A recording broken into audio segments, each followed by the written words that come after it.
Joe Rogan Podcast. Check it out. The Joe Rogan Experience. Train by day, Joe Rogan Podcast by night. All day.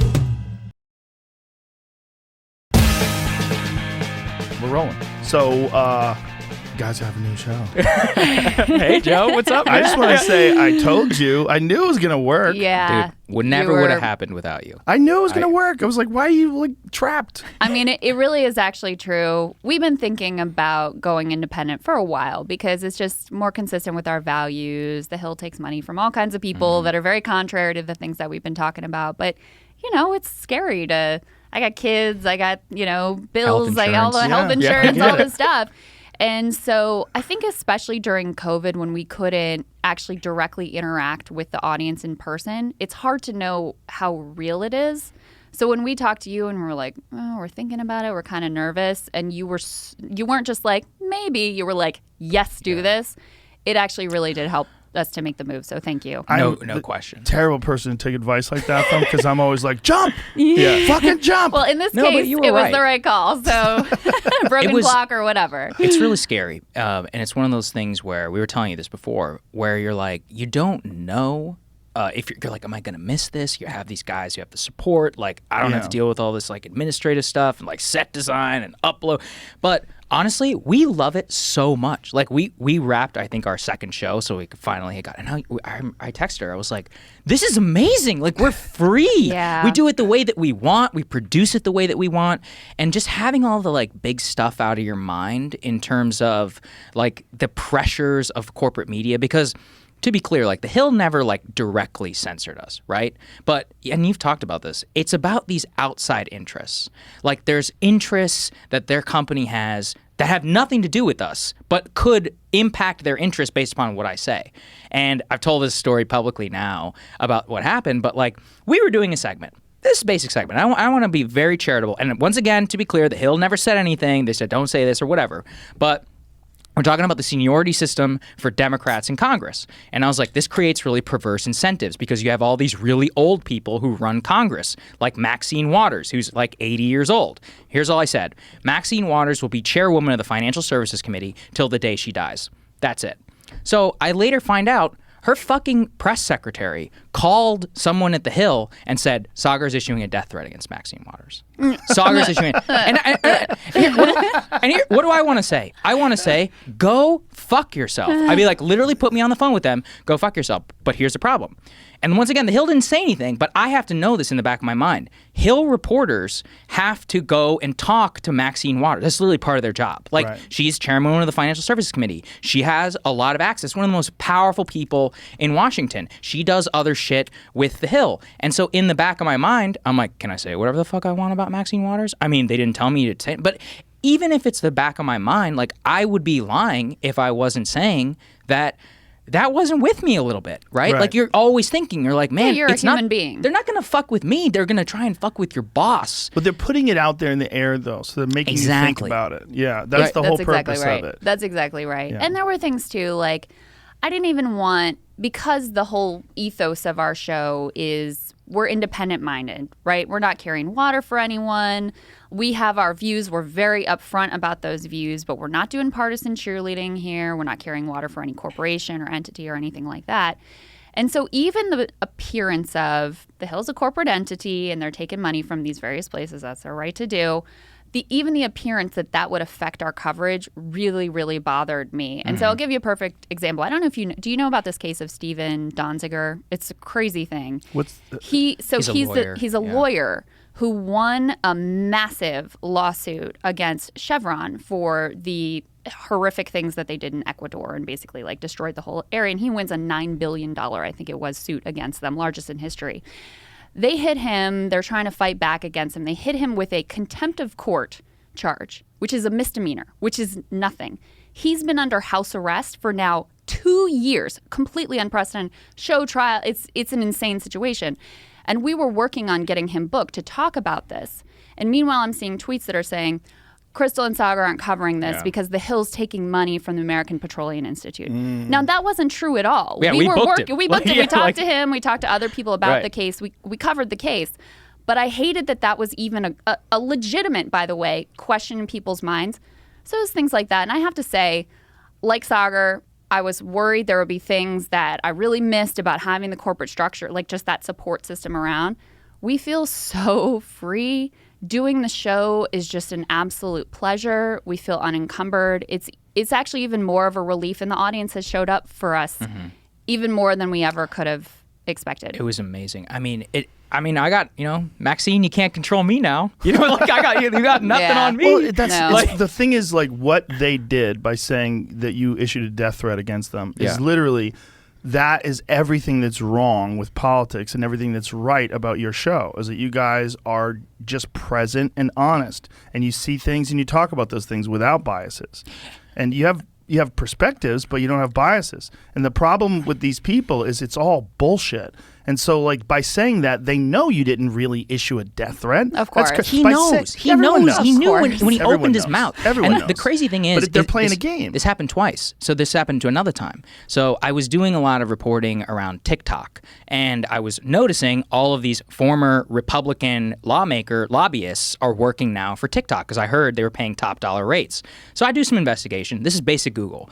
I went on Google, and I was looking at who TikTok has been hiring. And one of them, I'm not kidding you, is the former head or a part of the Department of Homeland Security's Cybersecurity Division, who is now working for TikTok, the Chinese government, okay, for a Chinese-controlled app. All right. So I put that on the show. I did a whole monologue about all these people who work in Washington. I was like, you want to see the revolving door? This is it. These people are complete, like murder for hires. Mercenaries. They're mercenaries. They don't give a shit about you. They don't give a shit about America, any of this stuff. The former cybersecurity lady is now working for TikTok. All right, and it's public. And so I put it on the show. What do you think happens? TikTok calls somebody over at the Hill and says Saagar is threatening the lives of the people at TikTok. And I'm like, yeah, once again, fuck Saagar's you. a very dangerous man. Yeah, over I'm a dangerous man. I'm issuing death threats man. left and right. You're very brave for inviting him in here. Yeah, today, thank you, Joe. I know you're MMA trained, but apparently I'm weapons. Yeah, I'm issuing death threats like left and right. But again, now once I have to think about this, I'm like, this is crazy. And here's the other problem. The Hill was taking ad dollars at the time from Huawei. So Huawei, which is a Chinese telecom company. Yeah. And I was thinking in the back of my mind, man, if TikTok was real smart, they'd buy some advertising at the Hill. Because then I'd really have to be like, why was the Hill taking money from what? Was this after the ban? Look, I don't know. I mean, once again, they can do whatever they want. They're but big that's business. a weird It's not one, on right? us. Isn't that a weird one? Everyone takes money from Huawei. Everybody WAPO, takes- Really? New York Times, all of them. Everybody takes money from it, Yeah. whoever they can. I mean, the media business, in some ways, it was really brought, back from the dead by Trump, because he increased traffic so much and subscriber numbers so much for the New York Times and Washington. I mean, that's the irony of his whole attack on the media, was the best thing that ever happened to the media.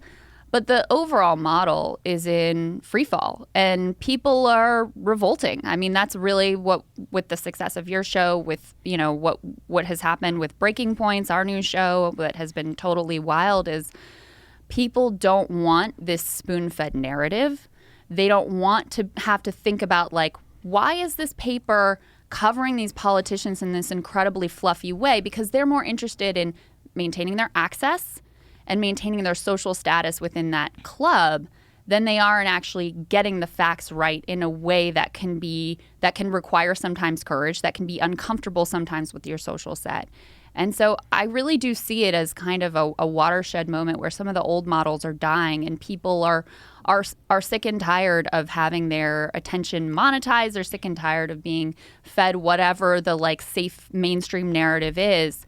And all they want is just someone who, look, may get it wrong sometimes, but is really just trying to figure out what the truth of the matter is. Yeah, it's actually a viable strategy to tell the truth now, as far as a marketing. Truly. Yeah. Yes. Do you remember that clip of the Amy Robach and Epstein? Where the Disney, she worked for, and that she laid it all out there. Yes. She didn't even know. But this is what I'm talking about. She was like, oh, the palace got involved. Right. And they started calling this. And then Will and Kate's what? That's it. That's all, the little peek behind the curtain. And Isn't it repeats amazing itself. that lady, her doing that in front of the camera, just and not knowing that they were even filming, and then someone takes it and releases it. Everybody gets a chance to see. So what do they say not on camera? Well, there's a few of these things that are happening, right? Like, how about the John Cena one? Oh, yeah. Yeah, the this was John crazy. Cena one Yeah, was this a was wake-up call for America, because all these fucking pro wrestling fans are like, wait a minute, he's speaking Chinese. Like, this is real. Yeah. This shit is real. Yeah. John Cena speaking Mandarin. He's apologizing for calling Taiwan a country. I know. And is he using a filter? Because he looks slightly Asian. Yeah. Right? So we looked later found panicked. out the man speaks Yeah. fluent Mandarin, which Yeah, kind who of knows? we figured Who it out. knows? In 2014, Right. Vince taught him or had him take lessons to learn Mandarin so that he could Oh, go that's and where- appeal to wait, the Chinese Vince market. McMahon? Yes. Yeah. What? He's a genius. Yeah. Whoa. Vince McMahon's that a guy's fucking that guy's a genius. killer when it comes to making Whoa. money. So I get Yeah. it. But Wow. He wanted him appeal to the Chinese market, so he taught. They gave him classes, and look, it's a difficult thing to learn. I mean, it's amazing how well he it's spoke one of it. the most difficult languages. and A lot of people were like, "Wait, what is going on here?" That movie proves everything about what went wrong with America, with Hollywood, entertainment. That movie, Vin Diesel begged to open that movie in China because all of their opening dollars come from China. Fast and Yeah. Furious 9. First, I did a whole monologue about this, and I was like, do we really need 9? That's like the first question. I'm like, I didn't even question know. 1, do we need 9? do. I mean, look, they are the ones with The Rock, shout out to The Rock, are actually awesome. But This one doesn't have The Rock. I don't know, actually. boycott. I haven't watched. I'll I think boycott. yeah. Whatever F6 is, where The Rock was in it, I love The Rock. you were fine Yeah. with the John Cena Right. thing, but you draw the line at no rock. Yeah, That's no it. Rock. How are you gonna have Fast and That's Furious bullshit. without a Rock? It's a joke. That's outrageous. But F9 makes all of its money in China, and so Yeah. what happens is that You know the Hollywood. numbers? The numbers are crazy. It was Oh, 140 really? million or something like that. This is the Yeah. difference. There was a $160 million opening weekend. 134 of it was from China. See, exactly. Wow. Right. And so Hollywood and these companies know. Universal Pictures, who is owned by NBC, who is owned by Comcast, all have business in China. And Hollywood, Disney, and all the Mulan thing, that was insane. When Mulan, at the end of the live action Mulan, they thanked the Chinese agency in the credit section, which is responsible for carrying out some of the Uyghur genocide in Xinjiang. They thanked them openly in the credits, and they have never apologized for it. They put it in the end of the credit section. Thank you to the Turpan Security Agency or whatever, who they worked with when they were filming Mulan in China. This is Disney, an American corporation. Yeah. And it's not just that. It's because they have Disneyland Shanghai. Disney has massive business in China. All of their future outlooks and growth. And look, I get it. Their job is to make money and increase value to the shareholder. And there's 1 billion people in China. They've basically maxed out market penetration whenever it comes to the U.S. But these are American companies. We made these, and Americans need to ask, is it cool that the richest and most powerful people in this country are sold out to China? I mean, but here's Yeah. the thing: is I don't even necessarily obviously John Cena Yeah. has his own personal agency. I don't in blame this, John, but the country's not about anything other than money. I mean, we just abandon every value other than profit maximization and the bottom line. And That's what people need to understand about all this woke shit. yes. It's really not about changing culture. Yeah, it's about money. I mean, It's about I was power. I was just looking. It's funny. There's a big article in the New York Times today about inside an Amazon warehouse, right? And Amazon was the first to say Black Lives Matter and put that banner up on their page and everything. And look, I support a lot of goals of that movement. But you read through this article and you find out, first of all, the way they treat their largely black and brown warehouse workers, I mean, it's despicable. They intentionally make sure they cannot move up the ladder. Right? That's part of their business policy is if you're an hourly worker, you're not going to get promoted. And they try to force you out after 3 years because they think you're getting lazy. So this is the company that can on the surface level say Black Lives Matter because they think that's good for their profit maximization and their brand and their shareholder value. At the same time, what they're actually doing in real life, wildly different than that. So, And they specifically target black and brown people? well, they target their warehouse workers who are, so the warehouse workers are 50-some% black and brown. Management is 50-some, is overwhelmingly white and Asian. I thought the whole thing about Amazon was that you could move up the ladder. Nope. Walmart, who I'm also not a fan of, they actually promote from within. So most Walmart managers start out as hourly employees. So at least they have a track up. And again, I'm not a fan of Walmart, okay? Amazon intentionally, and this is what the New York Times revealed, they intentionally have a system because Bezos said he believes that these human beings are lazy and that after, that they're going to do the bare minimum. He was quoted saying this? Bezos was quoted saying I'm they're going- lazy? I will. Or, I'll find or you- Jamie, if you can fold it. Yeah, out. I'll I actually- think there's a difference Yeah. between lazy and having a shitty job. Mm-hmm. Well, And people need to understand that. When you're abused, you're treated like a robot and a cog day in and day out. You're fired. Yeah. If you are a little bit slow on your task, you might get fired by a freaking app. Well, That's how dehumanizing let's it explain is. to people who don't understand how it works over there. Does anybody want to Yeah, explain? I mean, they work in the right. So they have phones that are on there. Everything's tracking your movements, steps, bathroom breaks as well. So the warehouses are also very large. So let's say you technically have a 20-minute break. It might take you 10 minutes to actually walk to the break room and back. So you actually have like a 2-minute break while you're in there. And the whole thing around Amazon and why everyone should care is because Amazon under the pandemic exploded. Their stock price went up from I think 1,000 or so to a couple 3,000. Bezos personally, his wealth increased by $70 billion. Amazon is now the second largest employer in the United States. And this is incredibly important because as more Amazon market adoption happens, they are basically going to become the employer of choice. Whatever your grocery store or whatever was in your small town, these are the rural working class Americans. This is their only job. So when you have one company which has all of this overwhelming power over rural working Americans and even suburban Americans, because this is Amazon's strategy. Dayton, Ohio is a good example. Alec McGillis, he wrote a great book on Amazon, shout out to him, talked about how Dayton was like this Silicon Valley of America in the 1900s, you know, manufacturing, middle-class jobs. Now, Dayton's prized economic value comes from the fact that it's 1 day's drive from 1/3 of the U.S. population. So it's a great place for cardboard. So everybody there is all just involved in creating cardboard and other Amazon infrastructure. So the Amazonification, so to speak, or whatever,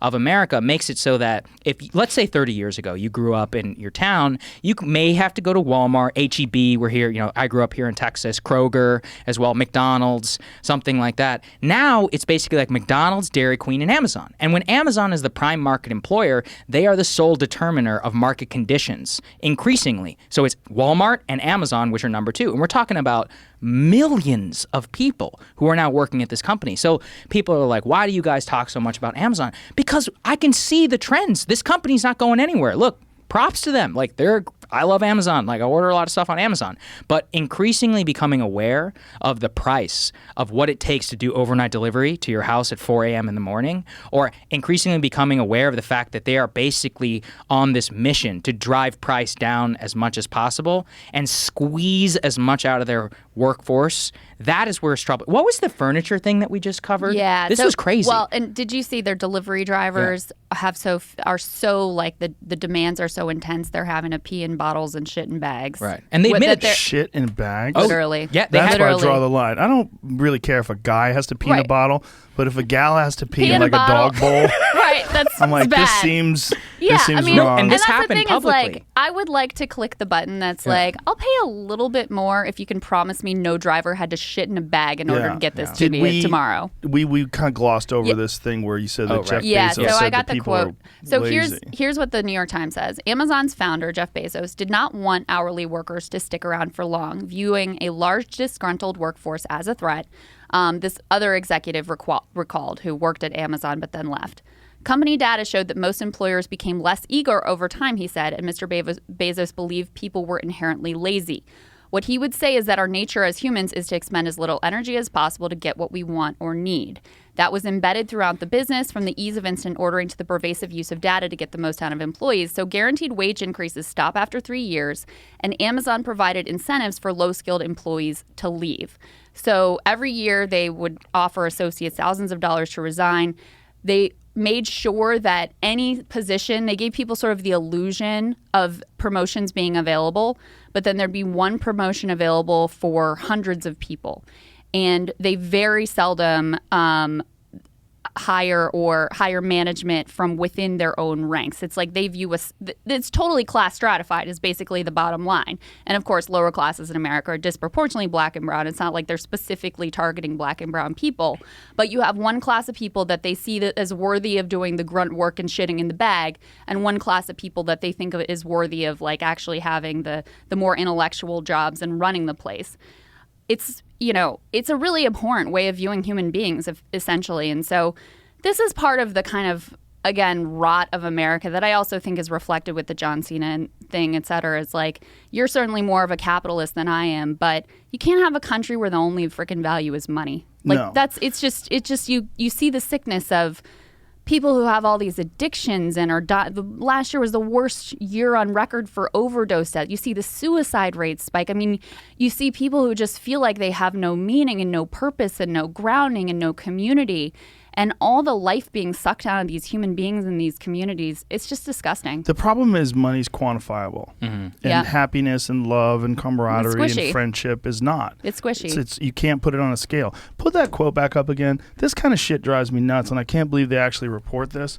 When it says it's been alleged that Bezos has barked out questions like, "Are you lazy or just incompetent?" at employees, and referred to the publishing industry as a sickly gazelle. Well, first of all, how the fuck does that get printed? It's been alleged that he's barked out questions. Unless you have a video of him saying that, shut the fuck up, because that kind of shit is nonsense. Like, you can't say. Well, I actually know Brad Stone a little bit. Especially when it's not attributed. Right. So, like, this is different. This isn't the New York Times article I was referencing, where they talked to the workers. Some of these executives who worked with Bezos went on the record, and then you can judge, like, who's telling the truth here. But it's just one of those things. Like, look, I'm most certain that man values money in a very high and probably disproportionate way. Mm-hmm. There's no way he doesn't, right? And he's not really known to be very charitable, right? Isn't that one of the knocks on him? He doesn't give away a lot of money, and but the ex is just throwing it around like it's a beach ball at a party. I think she just announced another billion. Good for her. Yeah. I mean, look, she's worth like 40 billion.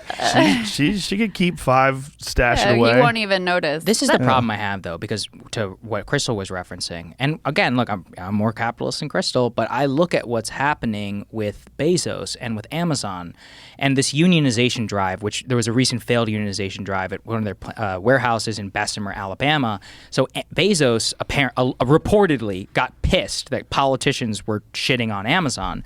And so I think it was Representative Mark Pocan tweeted out, like, Amazon workers are peeing in bottles. And Amazon's actual Twitter account was like, "You don't believe the peeing in bottles story, do you?" And he was like, "Yeah, I do." And then all of these former Amazon employees and current started reporting official, like, company guidance around peeing and shitting in bags. What There's to do. Company guidance? And so, Come and so you can see you don't really believe in the thing. And then they had to go and correct it. And they were like, "Yeah, actually, it's true. Some of our workers actually do pee in bottles." And all of this comes down to this. Jeff Bezos, his wealth increased by $70 billion. And I've heard Scott Galloway say this, I've actually heard this, which is that. What is this? Oh, this is incredible. Oh, yeah, this is another good one. So they recruit people to be fake Amazon employees. And anytime someone tweets something like, what we're talking about here, they'll come in and be like, "I'm an Amazon employee, Right, and yeah, my name's Bob, This and is I my love favorite. it." Yeah, husband, father, happy Amazon employee. Oh, my God. It's fucking Dude Perfect. It's Dude Perfect. I'm like, every Is that a real teenage person? Yeah, Dude he's Perfect. famous on YouTube. Yeah, He's that's like one of the biggest he, like, YouTubers. throws shit into that's Yeah. footballs and No, stuff. I know who those guys are. That's him? Yeah, and they used his Oh, face. my God. They used his face? Yeah, so they didn't even do a good job OK4AT. with their troll operations. happy Amazon That's employee. so crazy. Oh, it's a mess. Good But find, how do you Jamie. know? But hold on, Yeah. just to be cynical, how do you not know that this was someone who hates Amazon who does this as an obvious goof? So that No, but you know what I'm saying? Yeah, like so you're playing 3D chess. The documents, Ken Klippenstein, amazing journalist, who one of the reasons why he gets these stories is because he reaches down to the rank and file instead of the execs. He had leaked to him the guidelines and the protocols of how to be an Amazon bot on Twitter, basically. Like how to set up your Jesus. handle, the types of things to say, what things not to engage Do you with. remember when Howard Stern got busted doing that? Did he? No, I I didn't don't- know this. I don't remember that. There was Yeah. a conference. He had a conference for all of his employees, and there's a video that got leaked and telling all the Oh my employees God. to make fake accounts and then tweet at celebrities that you want to You be on don't- Howard Stern. You That don't is have so your unbelievably you don't have your I employees do. that. That's why I'm covering up right Yeah. now. Yeah. I'm throwing him under the bus because I I'm thought guilty that of the was same thing. common protocol. No, I've never even advertised this show. It's one of the things that I'm very happy about. So I do have one more Amazon anecdote for you that Saagar was referencing. So they've started, you know how Wayfair and other companies, they'll do like delivery and they'll assemble your shit for you, your furniture or whatever. Okay. So Amazon's trying to compete with them and they're just taking the normal drivers. They're not giving them any training in furniture assembly, like this isn't their specialty or whatever. And they're just like, now do this also. And they give them these specific time limits for how long it's supposed to take them to assemble these various pieces of furniture. Now, you're maybe good at this stuff. I'm definitely not that good at that stuff. I don't think Saagar's pretty Terrible. good. So anyway, here's the allotments. Amazon allotted 11 minutes and 15 seconds for 2 drivers to transport a 59-part ottoman to a customer's room of choice, unpack and assemble it according to one schedule. And this is like typical of the type of timing. And it's not like there's no consequence if you don't meet that timeline. If you don't meet that timeline routinely, you're fired. So this is the type of demands that they put on workers that are just completely unrealistic. So I don't even remember what an ottoman is. It's like drawers and It's stuff? like I think the it's the thing that you put your feet like on. your feet on. Oh, yeah. okay. Also, Yeah. 59 part 59 ottoman piece. does sound really crazy. It seems like a very elaborate ottoman, but to put it together in 11 minutes and unpack it and deliver and all that is crazy. Yeah, it's But nuts. what is, how do you put it together? I'm a little confused. I think the guys, what they do is they drop it off and then they unbox it and put it all together for you. Like you can pay like $60 extra. I've done this before. For so some just furniture. put the legs on it? It's obviously actually, I just don't- put the legs on it. 59 There pieces. was a photo on that one. I'm Yeah. not sure, But, Jamie, but if when you you can say find it. 59 Yeah. pieces, how many of them are screws? Yeah, that's a good point. I have no idea. You know what I'm saying? Yeah. It's a good question. But Right. it's still Yeah. 11 minutes is ridiculous. Crazy. Right. That's They ridiculous. had some other Get out of examples the here car, too. 11 unbox it. minutes. Where do you just want Seven- it? here's bring it another into a one. house is Yeah. ridiculous. 7 minutes to deliver and assemble a 234-pound dining table is another example. 44 seconds, 3 minutes and 44 seconds for drivers to transport. So they have to bring this mattress there, bring it to the customer's room of choice, unpack it, and install it. Mattress that weighs 104 pounds. So How many minutes you get for that? 3 minutes. That's crazy. Crazy. Right. Yeah. How big? What if it's a big house? What Yeah. if they have stairs? Then you're fucked. Then you're fired. Then you're fired. shitting in a bag so that you can make it to Right. the next one. I mean, seriously, that was that's the what thing it is. that Yeah. Amazon. What I wanted you to get into is the fact that they get timed. Like, say, if they have someone orders Yes. something, Right. They have to get like someone orders a bicycle pump. You have to get to that bicycle Yes. pump and put it in a box. You That's have it- right. and That's they right. track, And they track that. all of your movements. Yeah. All of that is tracked. And if you don't make it, it's not like a human being even bothers to tell you you're fired. Well, You so- just get a notification on your fucking tracker. Right. So what is the solution to something like that? It seems like when you start putting money as the most important thing above the health and the happiness of the people that work Yeah, for you. that's a great like, question. What is the solution? And is the problem stockholders? Is the problem the fact that this is a private or public company rather, and so there's a lot of different people that get a chance to they have a say, because the ultimate duty is to make sure that the company continues to make more money every Right. year.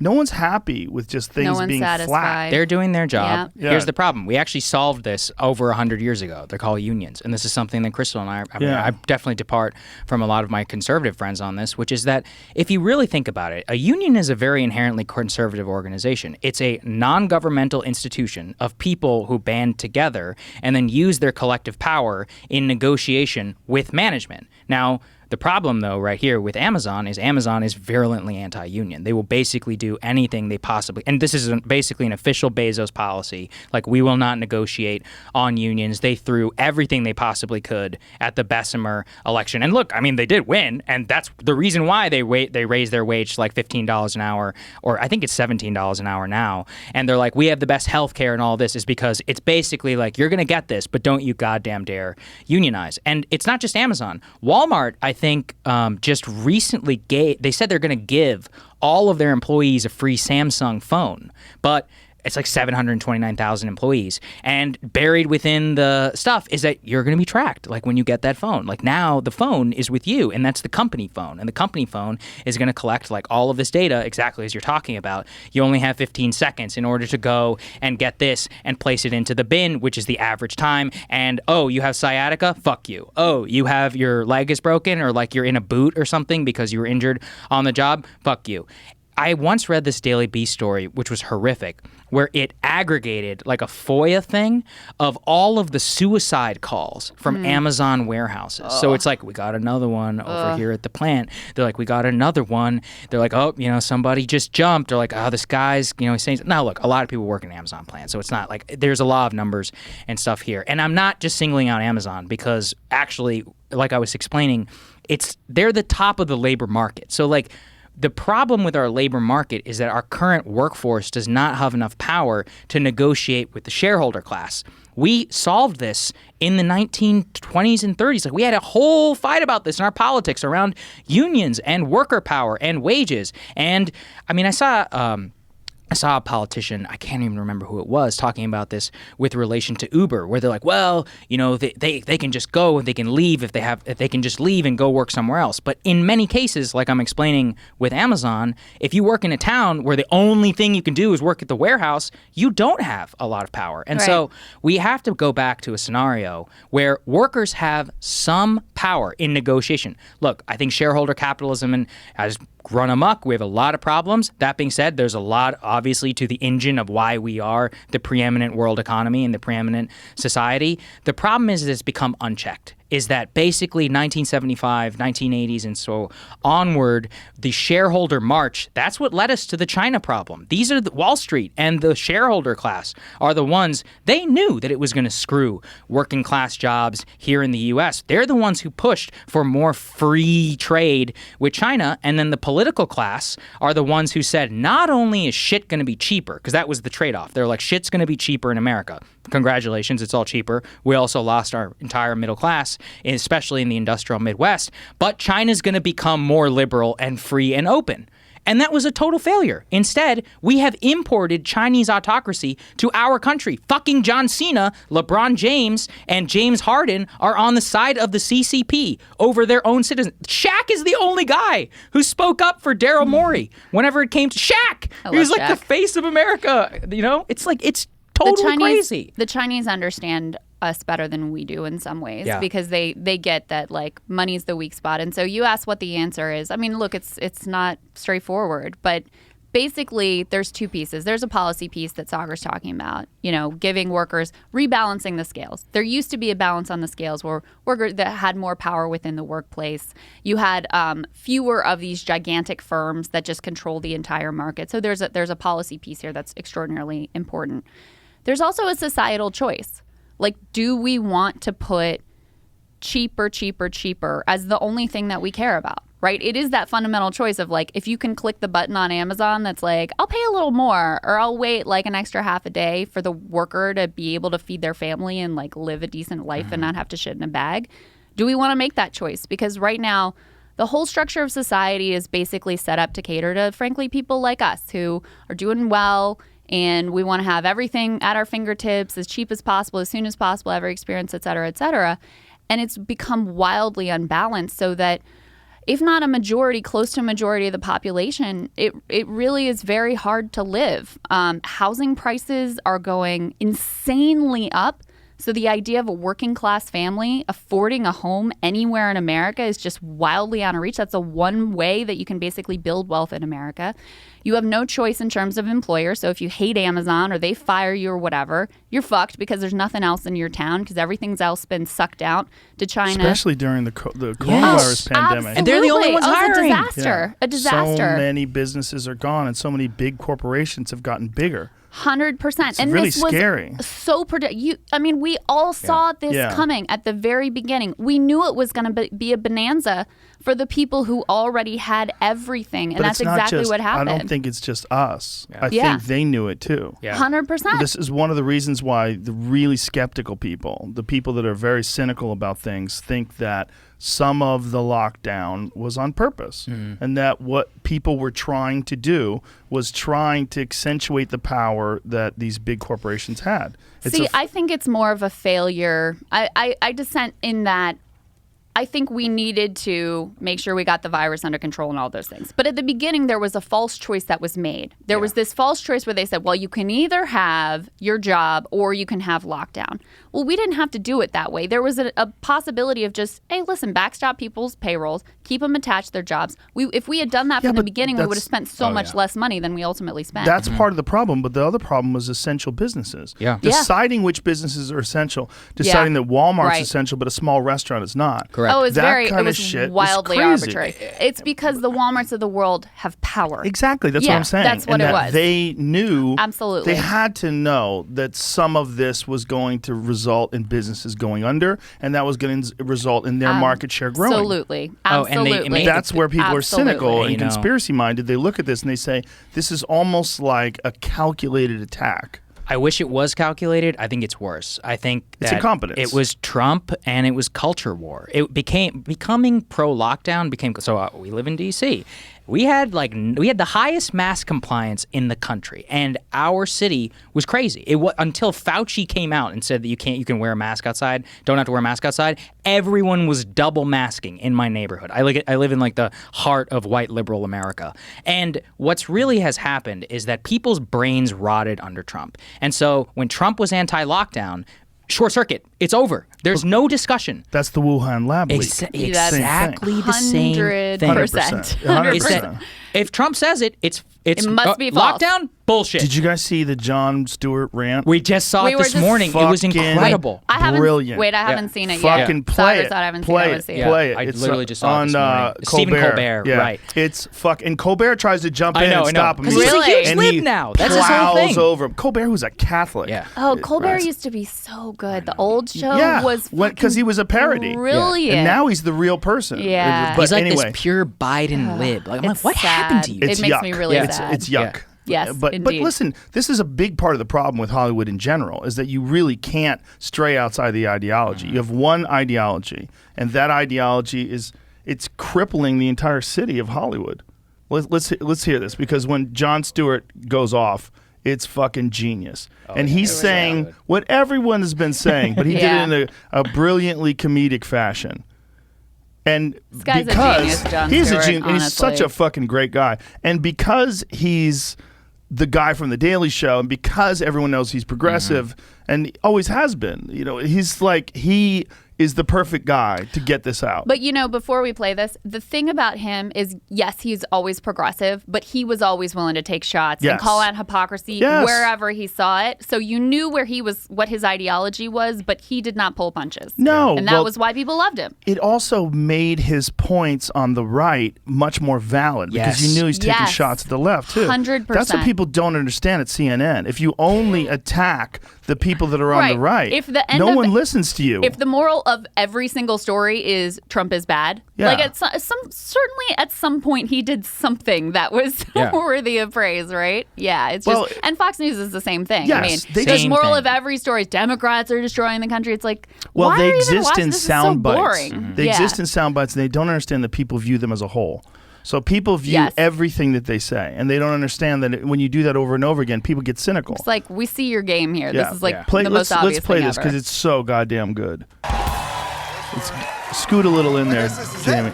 Yeah. And I'm not going to get COVID, but I'm going to get something. I'm honestly, these people did not take good care of themselves during the pandemic. Last time, well, actually, the first time we talked during COVID, I was still in South Carolina. That's right. You were locked down. I was locked down there, and the family, Evie and the kids, were the actual crew. That's right. That's how we were doing it. We're doing it. Scoot up a little. Scoot forward a little bit. Cables through the wash your hands. It was so cool. So I will say this. I honestly mean this.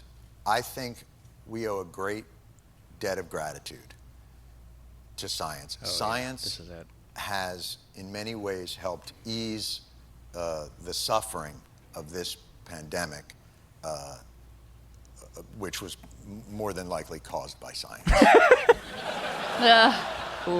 Look at Colbert sitting back. He's like, no. God. And that's kind of. Hold on one second. No. Is he doing a spit take? Listen. Yeah. It's coffee. I wouldn't do that to you. I wouldn't do that to you. What do you mean by that? Do you mean like perhaps there's a chance that this was created in a lab? There's an investigation. A chance. Well, if there was evidence, I'd love to hear it. I just don't know. Novel Is there evidence? Respiratory coronavirus overtaking Wuhan, China. What do we do? Oh, you know who we could ask? The Wuhan Novel Respiratory Coronavirus Lab. The disease is the same name as the lab. That's just a little too weird, don't you think? And then they ask the scientists, they're like, how did this, so wait a minute, you work at the Wuhan Respiratory Coronavirus Lab. How did this happen? And they're like, a pangolin kissed a turtle. And you're like, no. The name of your lab, if you look at the name, let me see your business card. Show me your business card. Oh, I work at the coronavirus lab in Wuhan. Oh, because there's a coronavirus loose in Wuhan. How did that happen? Maybe a bat flew into the cloaca of a turkey and then it sneezed into my chili and now we all have coronavirus. Like, come on. Okay. Wait a second. What about this? What about this? Second. Listen to this. Wait a second. Colbert, get out of the fucking way. Let him rant. Oh my God. There's been an outbreak of chocolatey goodness near Hershey, Pennsylvania. What do you think happened? Like, I don't know. Maybe a steam shovel mated with a cocoa bean. Or it's the chocolate factory. Maybe that's it. That could be. That could be. Oh. He's so uncomfortable. That could By be. the way, I gave them all tuberculosis. Just Yeah. That could very well be, and Anthony Fauci and Just Francis stop. Collins and NIH have said I don't want to hear that guy.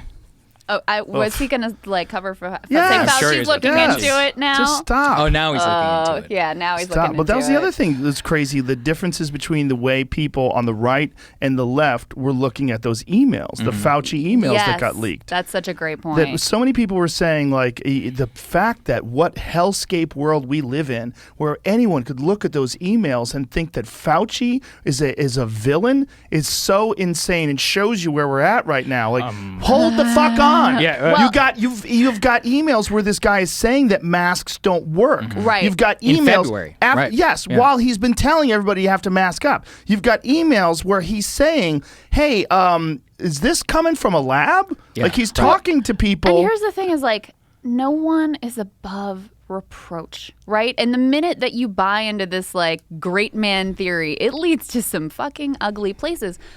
Fauci just recently went on MSNBC. Did you see this? And was like, You're attacking science. Criticizing me is the same as attacking science. I think he even used the third person. Yeah. Yeah, Right. criticizing criticizing Dr. Fauci. Right. Dr. Fauci is the same as criticizing science. Like, what? Yes. No, and the reality, of course, is that as it looks increasingly likely that the lab leak theory was correct, asking those questions isn't harming. That's bolstering Well, there science. was- That's bolstering the neutral quest for truth. That's all any of us are talking about here. And there was a scientist in the emails Yep. that was reaching out to him saying, when you examine this closely, there's aspects of this virus that seem to be engineered. Yes. That same Inconsistent scientist, with evolutionary they theory. communicated. Then that same scientist changed his tune publicly. Then, when all the emails came out, deleted his Twitter account. Whoa. And now he's moving to the moon. And what's even Whoa. worse, Joe, is he was actually the person who was the ringleader of the Nature magazine piece, I think it was March of 2020, saying that coronavirus definitively did not come from the lab. So in January 31st, 2020, sends Fauci an email saying that the coronavirus genome is not consistent with evolutionary theory, a.k.a. fucking man-made, okay? A.k.a. fucking man-made. I didn't get freaked out until the guy from the WHO would not say Taiwan. Yes. Right. Right. Remember that? Yes, Of course. that Remember was early he clicks on. Yeah. That's when I got freaked out. I was like, what the fuck is going on? Because when you won't even say the name of a country because you're worried about offending China, and we're supposed to believe that these people are completely unbiased. I was Right. like, I got scared. Well, I was like, Right. this is crazy. We're not getting all the information. There's no way we are. And it's not just China. And this is the theory about the thing about the lab leak and why I actually want to deculture. You had Josh Rogan on, and he did he's an amazing. excellent job. Really with good this. job. That guy's yeah. amazing. What he expertly shows is if this is true, the lab leak hypothesis is true. Yes, the Chinese covered it up. Guess what? The Chinese are liars, and they covered up SARS, and they've covered up basically everything that's come out of their country for the last 30 years. That's not a shocker. The shocker is Dr. Anthony Fauci, 2017, reverses the ban on gain-of-function research, directs this funding to EcoHealth Alliance, Dr. Peter Daszak, who then gives it to the Wuhan Institute of Virology for the study of novel bat coronaviruses. And then when the pandemic turns around, we take Dr. Peter Daszak as the only American to join the World Health Organization's investigation team into whether coronavirus leaked from a lab. And on 60 Minutes, I forget who was interviewing him, she goes, well, wait, so how did you verify it? Did you just ask them? And he goes, well, what else can we do? Because he's also half British. And that's how he goes, well, what else can we do? Oh, we could read emails. We could also see that Peter Daszak as of 2 days ago, has been caught lying. He said there were no live bats inside of the Wuhan Institute of Virology. Sky News Australia just revealed 2017 video that bats were present inside the Wuhan Institute of Virology, and the deputy director says before this, China had no experience in BSL-4 laboratory. That's the highest level safety for a laboratory, but we have been here, and I don't forget, I don't want to misquote him, but he said something along the lines of creating new viruses, synthesizing new viruses. And what Fauci and Dr. Shi, who's the head of the Wuhan Institute of Virology, they're playing fucking games. Fauci and Rand Paul, when Rand Paul was pressing him, he was like, we did not fund gain of function research. He's trying to define it as explicitly what is on the record as him funding. Dr. Shi is the same thing. We were not doing gain of function research. So this is here actually at the lab. this is amazing. I don't know if you caught. She did an email interview with the New York Times, which was mostly, it was just the standard like state party line from China. But they asked her about gain of function research. And I'm sure your listeners mostly know that gain of function research is basically modifying these to see how can we make these pathogens more dangerous, right? And it's in and of itself very dangerous because these things do leak from labs relatively routinely. And she says, we were not doing gain of function research because what we were doing wasn't making it more virulent or dangerous. It was seeing if it could jump from species to species. I'm sorry. Isn't that like the definition of making it more dangerous for us? Seeing if you can make it jump into our species? Like, that seems like that's pretty dangerous. So they're trying to play these games saying it's not technically gain of function research. How does Fauci get away with standing there under oath and saying... Media, right? 100%. It's all media pressure, which is, he's the god. It's the anti-Trump derangement syndrome, right? Fauci was put up as like the anti-Trump guy, and he became this liberal icon. There are these signs in Washington, D.C. of people's yards. I don't know if you have them here, but it's literally his face on a sign and like, Thank you, Dr. Fauci. Jesus. This is what we're dealing with, Joe. This is what we're dealing with. People are terrifying. Hero worship, right? And again, no one is above reproach. Every human being is flawed, and especially when you're in that kind of position of power and you have certain incentives, like you have to ask questions about these things. But there was another element too. And this was frankly an ingenious play by the media and the scientific community is not only was it, Trump and his band of wackos are the ones that are promoting this theory, but also that this theory is somehow racist. Mm-hmm. And the moment that the lab leak theory was pegged as racist, that's when it really became toxic for anyone in the mainstream to ask questions about, because you don't want to be pegged as like, oh, well, you're just pursuing this racist conspiracy theory. And my thought has always been from the beginning, like, first of all, we just need the answer, like, neutrally to look at what actually happened here. But second of all, if we're playing the which is more racist game, it seemed way worse to me when people were like, ooh, Chinese people eat bats and that's disgusting and they're so weird and that's how we all got this pandemic. That seemed to me way more problematic than the idea that a lab that, by the way, the USA is funding, that something leaked accidentally from that lab. So that was really the thing that put this all off the table, was this strategic weaponization of, what is a very real problem of alleging racism. It's the scientific community teamed up with basically they got the luckiest fucking break of their lives that Trump was president, because they teamed up with the media and they made it so that it was racist to question. Even recently, the lead New York Times reporter on COVID tweeted and then deleted, someday we will acknowledge the racist origins of the lab leak theory. New York Times reporter. Yeah, I saw that. Who was in charge of COVID. Right. This is still in their brains. They have brain worms because of Trump. And I was telling Krystal, because of Trump, 35% of this population, you could have smoking gun proof that lab leak theory was true. 35% of the population, hardcore Democrats who watch MSNBC, they'll never believe it. They'll always say that it's racist. And here's the problem, which this is the same problem with all Trump stuff. If this is true, we should be having a national conversation around gain-of-function research. We should have a Wuhan commission around gain-of-function research. Instead, they want to do a January 6th commission in order to reconstruct the events of a day where we all fucking know what happened, okay? It's over. We know. I'm not saying it wasn't terrible, but that is not what the driving conversation... What is it? It's June 15th. Why are we still talking about January 6th? We should be talking right now did U.S. government funds explicitly directed towards novel coronavirus research, which led to the worst pandemic in a century and cost the global economy trillions of dollars. And as Josh is the first one to point out, the response from the scientific community has been we need more gain-of-function research, $1.2 billion to the Global Virome Project. And so once again, the scientific community wanted all of this covered up. They teamed up with the media to protect their funding resources. Because what people forget, Fauci is actually the king of funding. The National Institute of Infectious Disease, I believe that's NIAID, that's what he's in charge of. They are the primary funding authority for huge amounts of the scientific community. We had Dr. Brett Weinstein on our show, and he was explaining this to us, which is that if you're inside of that research system, you need access to those dollars to keep your lab afloat.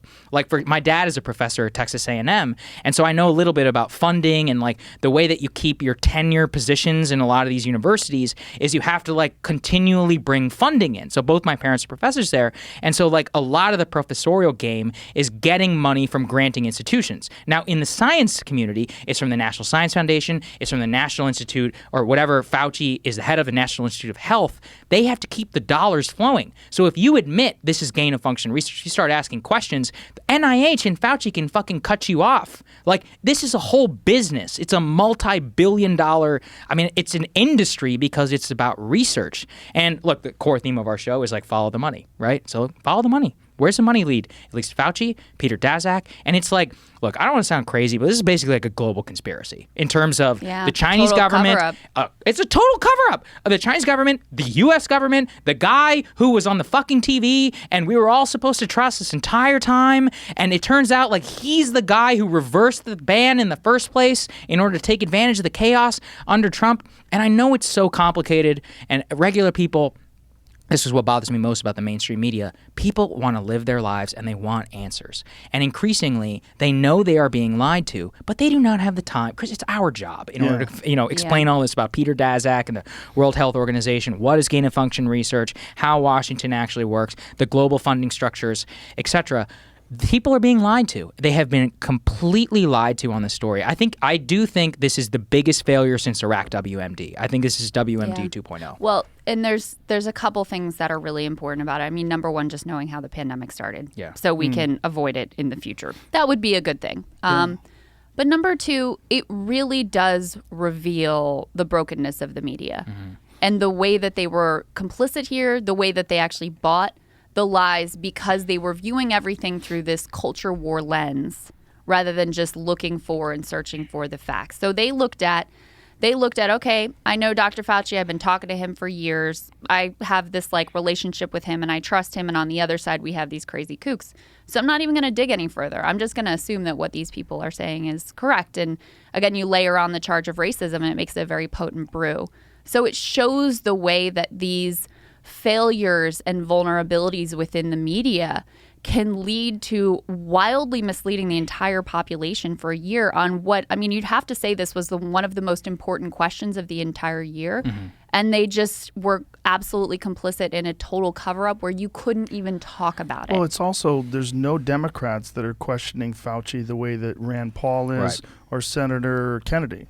No one else is doing that. Yeah. They're all like, because they're in the same boat. Yeah. They don't want to be branded as racist, which is, and this happened. At this point in time, it's not about Chinese people anymore. No, it's about Fauci and Daszak. Do you know, right? How is it racist to ask them what they knew? But I think it's also because Fauci has achieved such hero status among a lot of the Democratic base. But don't that if you think go that after that's him, there's teetering almost Cuomo-like right now? I actually don't. Joe, I really don't. These people, Cuomo's approval rating amongst Dems in New York is like 65%, man. Like, it's not, you know what I mean? Well, like, but it's just... and Fauci, he though, actually I don't said think... something logical yesterday. Oh, really? What was that? Well, someone was talking to him about what do we do about the unvaccinated people, and he goes, "I'm vaccinated. Are you vaccinated? If you're vaccinated, don't worry about it." Yeah, thank God. That's what he said, and everybody's like, "Wait a minute, what the fuck did he just say?" Here, I'll send it to you, Jamie, because it's pretty funny because he's actually making sense, which is like kind of hilarious. Yeah, what's fascinating, I think, around all of that is because you're seeing the price of the culture war in real time, and Yes. you're seeing exactly That's exactly right. That's what it is. how much damage it can do to this country whenever you have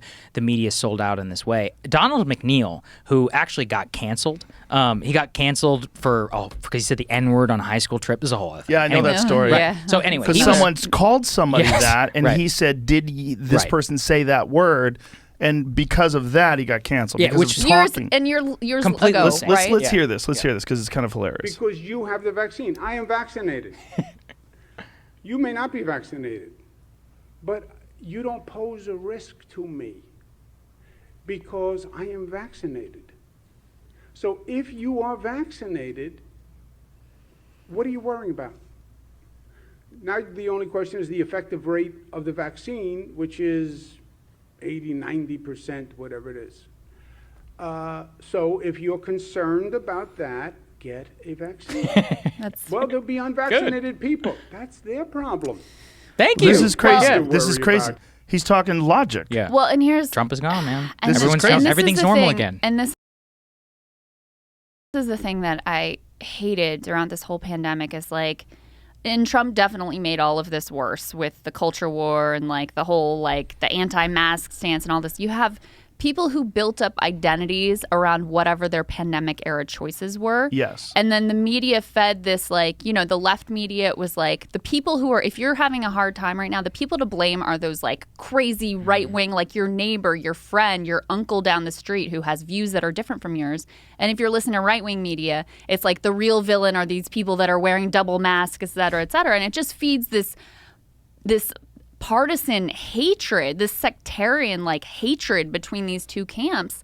And then it makes it impossible to get to the facts of things like lab leak because everybody's just feeding it through these stupid cultural lens. And meanwhile, the people like we were talking about before who profited and benefited off of all of this misery and pain and suffering, they face no scrutiny. They get off scot-free because the media is so interested in the political class are so interested in making us all hate each other and blame each other for the things that are going wrong in the country. This is so I was saying the Donald McNeil thing because I want people to know this. He admitted after he was fired from the New York Times, he says, I did not believe the lab leak theory because Trump was saying it. And here's what he said. I have been friends with Dr. Fauci and Peter Daszak for a long time. I have known them to never mislead me, so I trusted them whenever it came to the lab leak. He admitted it. This is the former science reporter at the New York Times. He was a star before the whole cancellation. This is what it comes down to. I mean, in a way, like props, Donald. Like, thank you for telling the truth, which is that like, you were like, I didn't trust Trump, and I trusted Peter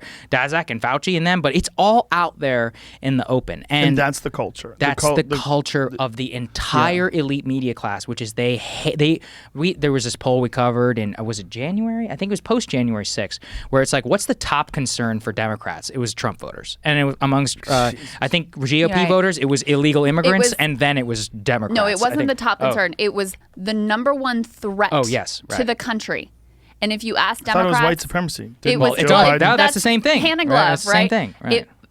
For Democrats, number one was Trump supporters, and I think white supremacy was probably Right. like number two or Number three. two, right. And for Republicans, it was immigration. So again, like those people and liberals, right? Those were so it was rather than thinking about the people who actually have power, who got wildly rich off of your suffering this year. It's like the media has conditioned everyone to just hate each other and think that your neighbor, your friend, your mom, your whoever in your life that holds different views from you, be they liberal or conservative, that they're the real problem. They're the real threat. Think about that language, the real threat. It's not war or peace or climate change or anything or a natural disaster. It's your neighbor. And that situation cannot persist in America. I mean, that doesn't lead to anywhere good at all if you actually think that is the scariest thing to your life and like the future for your kids. Can't live this and way. it allows the political class to just do nothing. All they have to do is point fingers. That's it. And the crazy thing is, this is like a self-imposed mass hysteria. You would think that like there's someone manipulating the strings behind the media to try to get us to hate each other, but it's not. Everyone's doing it on their own. It's just a events. profitable. Yes, it's a yes. profitable strategy. Yeah. That's what it is. But you're right. It's a Yeah. confluence of events. It's the confluence of three networks of stratified media, liberal and conservative out there. there. This is the ethos of our show. When we broke away, they're like, this is what we believe in. We believe in making people hate each other less and hate the corrupt ruling class more. That's what we believe. Yeah, and we can see exactly how this manifests itself, which, like, I was talking about the January 6th Commission because this really bothers me. And it's like I said, I was horrified by January 6th. I think what happened was terrible. I still see, if you are a journalist in Washington, I see these CNN correspondents running up and chasing down senators in the hallways, being like, Senator, what about the January 6th Commission? Senator, do you support against January 6th Commission? What about subpoena power whenever it comes to the January 6th Commission? Meanwhile, and we recently covered this, there is a national reckoning around home prices in America. Okay, but they're not mutually exclusive, right? Well, but the January 6th thing is important. See, it is important, but is it the 6 months later? Should be the ruling number one conversation of a journalist? I think it's really important. And one of the reasons why I think it's important, because it highlights the reasons why a guy like Donald Trump is so fucking dangerous, is because a guy can incite a bunch of morons to do something really fucking stupid. And now that he's silenced off of social media, and now that, that actually did happen, once it becomes a thing, it could be like mass shootings, right? They didn't exist, then they did. Right. Now they're a thing. So that could be a thing again. If it was a real commission, I would believe you, Joe. But knowing how these things work, I know that this commission would be some sort of bullshit, like the Benghazi report before it, or many of these others. The way that the politics works around it, it will dominate the news cycle. And here's the thing, though. Washington actually is a zero-sum game. Like, when I'm talking about mutual exclusivity, it actually is. Senate floor time is the most precious thing in D.C. So whatever the driving conversation of the D.C. is that day, it is actually detracting from somewhere else because these people take vacations literally every other day. The August recess is coming up, all of this. So when we focus on, look, the presidency. Like, the presidency is really about 100 days. And after that, you're, like, running for the midterms. And after that, you're running for re-election. In terms of the last, 75, 80 years of the American presidency, the vast majority of major legislation moves in the first couple of months of the administration. And that's it. You're totally dead. And so for the fact that January 6th continues to dominate American politics, I agree with you. It's completely important. And if it was a real commission, yes. But I know that there are these titanic other issues moving within American politics and that are getting zero attention. Lab leak is actually number one. Maybe somebody should go and ask a Democratic senator whether they believe in the lab leak theory or not. So this is the mutual exclusivity, is because the CNN reporter must ask this because he needs to give his bosses something to air on the nightly news that day, which is part of the editorial agenda. Well, the Fox News reporter has to do the same thing, and it comes together to mask all of these incredibly important issues. So it really is a tragedy because it's like you said, I don't want to downplay Jan 6. I actually think it was terrible. And it does show like the power of a demagogue, like of a charlatan whenever you become president. But whenever we're focusing on that at the expense of everything else, and maybe we should even ask, why are these people all like why are you willing to storm the Capitol for Trump? I can help you out with that. Please tell me. Because they're idiots. There's a lot of idiots. It's very easy to survive. But I think here's the thing. Here's what it is. Here's where I really agree with you is January 6th was like a case study in all that's gone wrong in the country, right? Yeah. And you're absolutely right. I think what you said is really profound about this is a thing that happened, and now you're very likely to see similar repeats, similar type of, whether it's on the right or the left or whatever. And you just know that the sort of partisan commission that will come out of Washington, we know what the answer will be. The answer will be, number one, Republicans are bad and Donald Trump is bad. Yep. They will do, if you were going to really get to the root of what's going on, it would implicate too many Democrats as well, who've been happy to play this game of mutual demonization and existential politics that only lead to, these sort of horrific outcomes. And again, that doesn't take agency away from any of the people who did this shit, who are morons and deserve whatever, whatever punishment is appropriate. The problem is what this will lead to is, number one, Donald Trump's bad. Okay, we get that. We all know that, and we have our feelings about it. Number two, this justifies us taking more surveillance power, creeping into your life more, demonizing the other side, quote unquote, even more. And so 100%. I mean, actually, you could think about our show and what we do every day as trying to get to the roots of how you end up in a fucking terrible place like January 6th. Yeah. Do I think that our political class is going to do it? No, of course not. Of course not, because it implicates too many of them. So they'll just search for the partisan answer. They'll search for the answer that hands them more power and hands the sort of surveillance state and police state more power. We're already seeing that. Joe Biden just made a big announcement about all of that. And then we'll move forward. So he announced, and I haven't had a chance to read through all the details, but there's a new big initiative to essentially use the powers that we deployed against Islamic terrorists now against the domestic population. So treating sort of domestic extremism in the same way that we treat. How do you define domestic extremism? Yeah. So, well, that's the question. And that's what January 6th Commission is about. That is the question. Right. Because look, today, I fucking hate white supremacists. You know, I mean, all these, it's a monstrous ideology. But one day it's that, and next day, just like we saw with Islam. I mean, some of these people who were arrested for supposedly aiding and abetting terrorism, it was totally set up. They never would have even thought about a plot if the FBI hadn't encouraged them to create a plot. It helps to bolster someone's career because then they can say, look, we went out and got the bad guys and we disrupted this bombing plot, et cetera, et cetera. They get elevated in the media. Their career flourishes. You've got people who now have even more surveillance powers into all of our lives. And that question of, okay, now who is a domestic terror? Like, that is the question. And that's where this all ends up ultimately becoming very scary. I saw this in the New York Times post January 6th. They're saying that, people are now using encrypted messaging in order to pass potentially dangerous ideas. So what is the implication dangerous of that? Ideas. You have to. We need access to Signal because people are having dangerous conversations. Some ex-white supremacists use Signal maybe in order to plan January 6th. Okay, a lot of people use the phone in order to do all kinds of shit. Does that mean that all phone conversations should be tapped all of the time? Or this is insane. They said the same thing about podcasts. Yes, I'm sure RSS you saw that feeds. too, right? Yeah. There was a big New York Times article about how podcasts are this unregulated, misinformation. Unfettered. Right. That's the word they like. Unfettered conversations are happening on these podcasts, and we have to shut that down. Well, that's why Can't they're have popular. that, Joe. They're popular That's because exactly of unfettered because of conversations. that. And this is what I want to underscore is that when you allow this to happen in the hands of these like monsters, is that they will use it not to any. What you're talking about is a good faith effort to be like, this is fucking crazy. And I actually read a profile of one of the guys.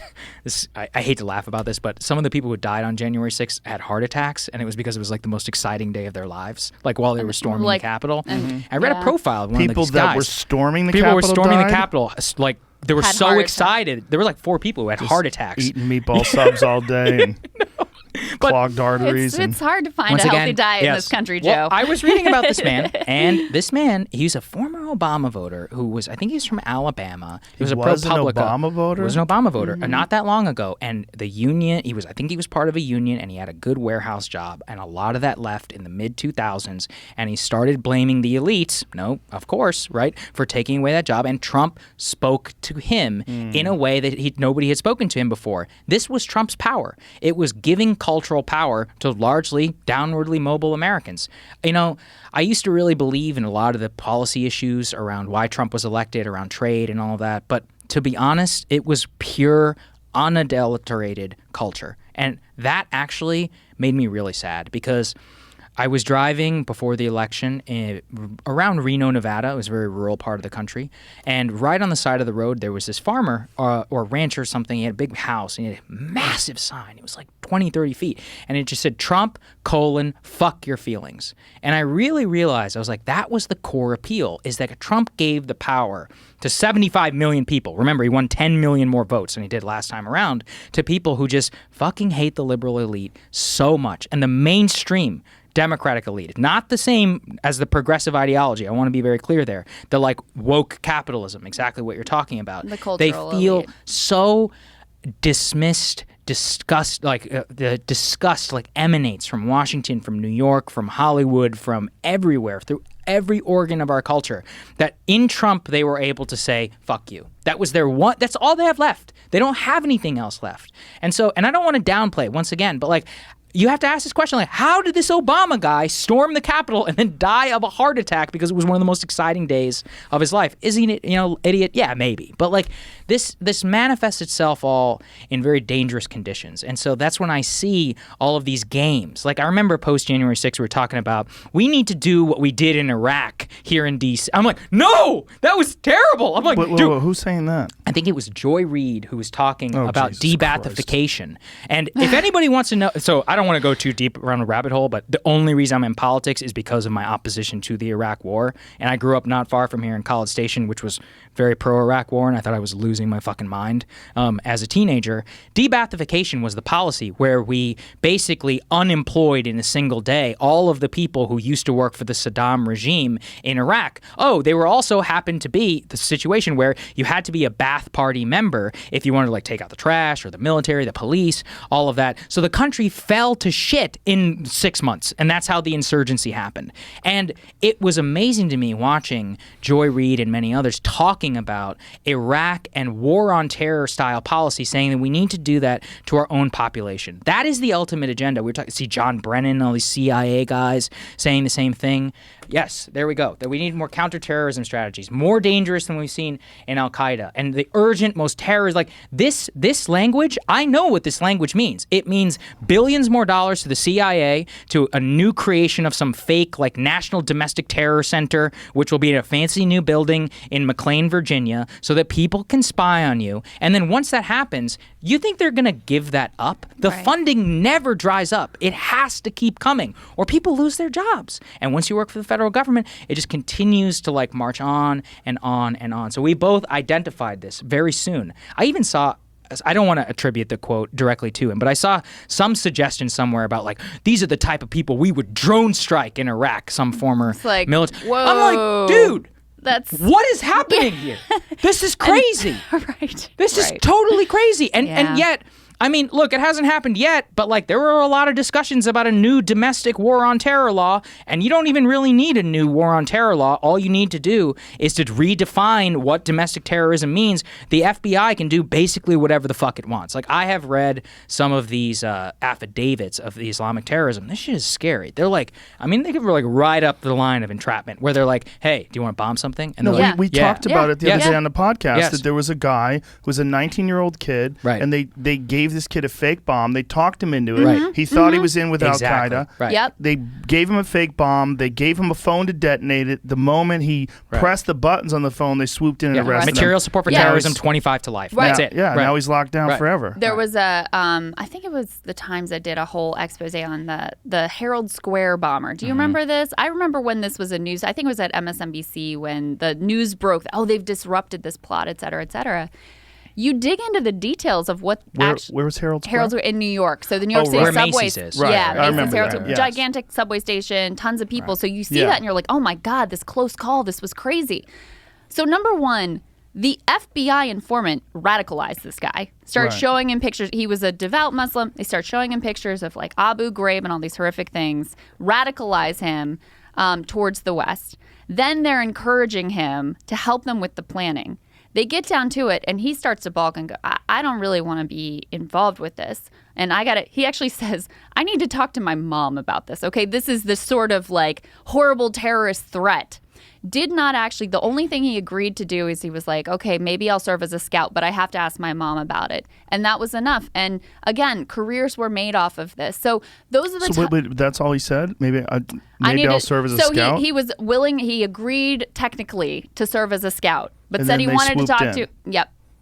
So that's it. Material support for terrorism. If they got all these guys to show up at the airport during the whole ISIS thing.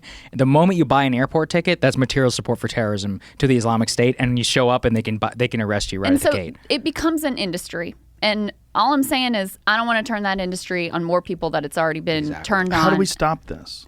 Well, here's the question. I guess speaking about it's going to help, but how do you stop this whole widespread domestic surveillance system from expanding? Because that's the real concern. Right. And the way to ensure that there's support for expanding is to continue this division amongst people. That's right. That's exactly right. Don't buy into it. Don't buy into the whole like fuck the Democrats, the fuck problem the is Republicans. A lot of people live in these worlds where they're very isolated and they don't know anybody outside of their own ideological bubble. Exactly right. And we self-sort, right? Like there's I'm gonna have a drink. Go ahead. You guys freak me the fuck out. If anybody wants one, let me know. I don't know. It's a little early in the day for me. Yeah, me too. But I mean, kind of freaking me out. I think the hopeful piece is like people are searching out people like you. People are searching out places like breaking points. They're searching for, because, most people in their normal lives, they don't experience it as like, oh my God, this person across town is like the real threat to me. They don't experience that, isn't the reality of their daily lives. And so I do think that there's an innate hunger for a different way of approaching this, because this is the perfect example of, like, with the domestic surveillance, when it was the war on terror, you had a lot of progressives who were very, like, clear about civil libertarian, like they stood up for the principle, they really knew where they stood. And now that we're talking about the domestic terrorism, well, suddenly they've totally flipped. Now they're pro-surveillance state. Can we stop for a second? Look at that. Pull that article up again. Look at the language that's being used, and recognize who's doing this. Mm-hmm. Right. Recognize what Barr said. It was Baker. Was it Baker? Right. Oh, sorry. Okay. When you find it, put it back up, because the issue is, Baker, I'm sorry. Yes. Baker argued that the counterterrorism strategy should be reserved for the much more dangerous forms of terrorism we've seen from ISIS and Al-Qaeda. But intelligence officials say the threat to the homeland from Islamic terrorism is greatly diminished. But the Biden administration says domestic terrorism, in quotes, has evolved into the most urgent terrorism threat in the United States faces today. Think about what that. the fuck kind of crazy shit is that? Think about that. How much domestic terrorism are we experiencing? Correct. Well, I mean, are we experiencing domestic terrorism? No. We had a bunch of yahoos that were living in their mom's basement that did a really fucking stupid thing. And oddly enough, there's a lot of videos of cops opening up gates. Right. What is that about? Yeah. Are those cops Trump supporters? Is that what that is? That's the has not allegation. been an explanation. But and here's the other piece that you gotta love, right? If you did you read any of the stuff about, like, the Keystone Cops level failures on that day? Because you're talking about, this was like a few thousand people. If you'd had it properly manned. As opposed to the way they did it with Black Lives Matter, when Black Lives Matter was near the Capitol. Oh, forget about it. It was like lockdown. Right. It was helicopter circling overhead. It's like aliens were coming. Yes. And so for this, so they don't have the manpower. They didn't take it's not even shields. Intelligence. Yeah. Seriously, it was all out there on the open. They thought it was just going to be a protest and a bunch of people cheering, and they had no preparation. And then their riot shields were, like, locked on a bus, so they couldn't, and they didn't have the key, so they couldn't get to them. Some of them who did have riot shields, they cracked and broke. So this is total failure on the part of the Capitol Hill police and everybody who was involved in making sure and securing that building. And so what is the answer? Rather than being like, you all fucked up and here's how you need to do it differently, they hand them a larger budget. They hand them more money. The problem was not money. The problem was that they didn't take it seriously. They didn't have the manpower. They didn't have just, like, the basics of their equipment. And so the answer is, we're going to give you more money and more power. I will never forget Election Day in Washington. Inauguration Day. It was the Green Zone. So our studio, our old Hill studio, was at 16th and K, which is right across from the White House. We were unable to access it. There were military Humvees that were in the streets. It was a total lockdown. It was literally being in a war zone. And I was looking around. I lived there for 10 years, and I was like, this is the nation's capital. That's sad. There are armed men in the streets. And here's the thing. Maybe Inauguration Day, even though I thought it was bullshit, even then. They were there for months. They were there.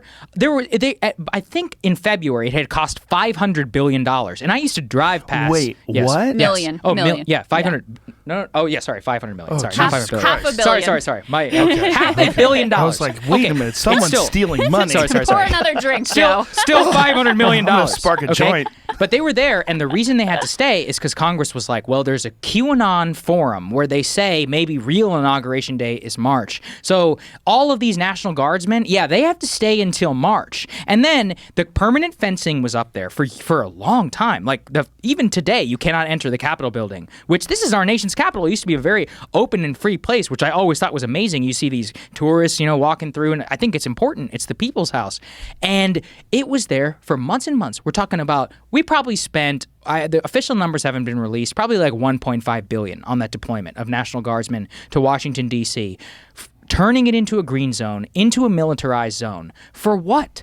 And again, for what? The image of the world that we broadcast from Biden's inauguration was a lockdown city afraid of its own shadow, as you said, over a bunch of yahoos who stormed the Capitol. You have 100 more cops on that day with riot shields. It looks completely and totally different. And what happened? The National Guard and all those guys, they got billions more in the grants. The Capitol Police, I think a few people were fired, but no real, reckoning with that. They got millions more dollars, and we're all just supposed to move on. It was the most shameful response that I have seen yet.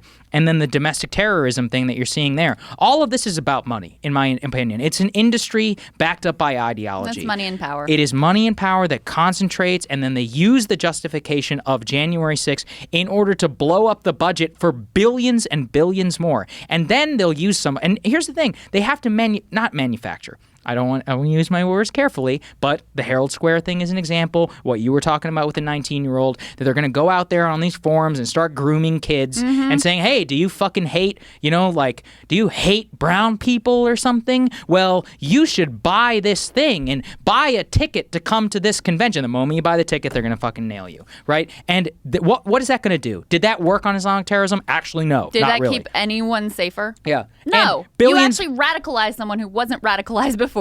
And congratulations. Spent billions of dollars on it, and it has to perpetuate. So it will first, it's here. And it's like, you asked a great question at the top of this conversation. What does domestic extremism mean? It means whatever the fuck they want it to mean. So in the height of the pandemic, let's say that Biden was president. Is anti-masking domestic extremism? Are those weirdos who stormed the Michigan Capitol? I'm not endorsing this, but the Michigan Capitol thing that was like months ago. Are they domestic extremists? Yeah, maybe. According to them. Those are the guys that wanted to kill the governor. No. That was a plot. I'm talking about, there was, at one point, they stormed the Michigan Capitol. There were they're like, we're not going to wear masks. Anti-lockdown protesters. It's like 100 people. Look, and let's be clear. This is one of the bipartisan. No president comes into office and says, I'm going to give some of these powers that I have that I think have gone too far. I'm going to give some of that up. Right. Right. None of that do that. So why would you do that if you're president? So today it's Biden and it's Democrats in charge, and so the focus is on white supremacists or people on the right. And under Trump, he wanted to make Antifa classified as a domestic terror organization. Now, look, if people break the law in Antifa or they're violent or whatever, obviously they should be dealt with. We don't need any new laws to do this. Right. So this isn't okay, we're only going to go after the ones on the right or the left. If you're thinking this is going to benefit your political cause, you need to put that aside. Crazy. This has to be about, you asked what we can do to push back. It really has to be people who have actual principles, who apply them consistently, even when they think it might hurt, quote unquote, their team. And that's where you just, the media and the political class obviously goes in the complete opposite direction, where they flip-flop constantly depending on what's convenient for them in that day. And we're in a dangerous situation because the quote-unquote liberal outlets have spent the past 4 years elevating people like, former heads of the CIA and former heads of the FBI and all of these people who want nothing more than to get the next surveillance contract, to continue to further the power of themselves and their buddies and the institutions that they always represented. And those people are now seen as liberal heroes.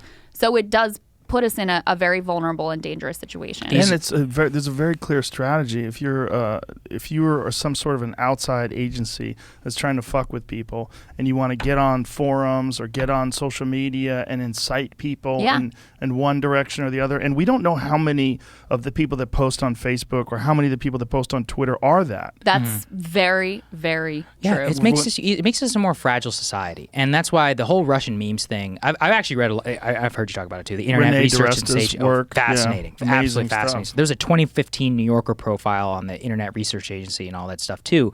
But you have to have something to manipulate and for it to be real, right? We're only fucked with because we've allowed our population to basically be ripped apart. We are increasingly seeing this. This is why I focus on the economics as well. We are becoming a completely stratified society.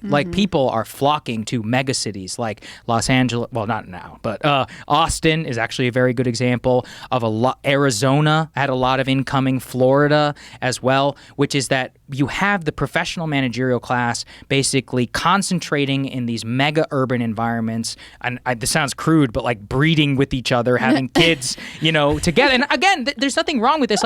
People who go to college generally want to marry somebody else who went to college, but then they want to move somewhere where other people also went to college, and then you raise your kids in such a way that you all have the same values. But this has now happened over 40 years or so. And what has happened, Charles Murray, who he shall not be named, actually wrote an entire book about this called Coming Apart. And this was based upon 2010 data. And you actually saw that zip codes were completely being ripped apart by education level. And the more that this happens, and the trend continues where more educated people marry other educated people, and they increasingly become raised away from one another, then you're just going to hate each other. And the people who got the short end of the stick are very normal, average people who are like, hey, I like living 10 miles away from my mom. There's nothing wrong with that. I moved to Washington. I grew up in College Station. I'm very atypical. A lot of people stayed behind. There's nothing wrong with them. But let's say I stayed there. 10 miles from my mom. Right. Well, there you go. And that's a good thing. That's actually a good thing for society. Because then if you need your kids to be watched, you could call your mom. You don't have to call somebody, a random stranger, drop them off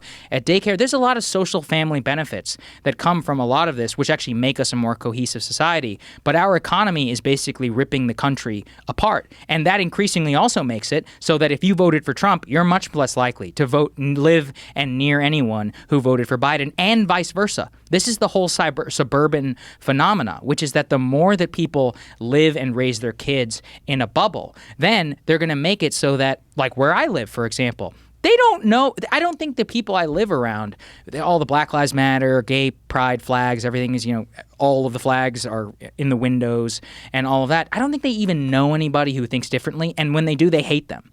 And what they don't recognize is that they have an immense cultural power that they are projecting onto the rest of the country. And the rest of the country, they feel your hatred. But a lot of them just want to live their lives. Eventually, though, the feeling of that hatred manifests into hatred back. That was the Trump phenomenon. And so the more that we continue to just be stratified by economic lines, it has all these horrific societal benefits of a lot of these intelligence people. Who do you think they are? I know where they all live. They live in the wealthiest suburbs. The 4 wealthiest counties in America surround Washington, D.C. It's all bureaucrats. It's people who work in defense contracting. It's like Bethesda, Loudoun County, Fairfax, and all these people. It becomes this business of hating one another, and it's so incredibly profitable. And I mean, look, we try very, very hard, but we're a drop in a bucket.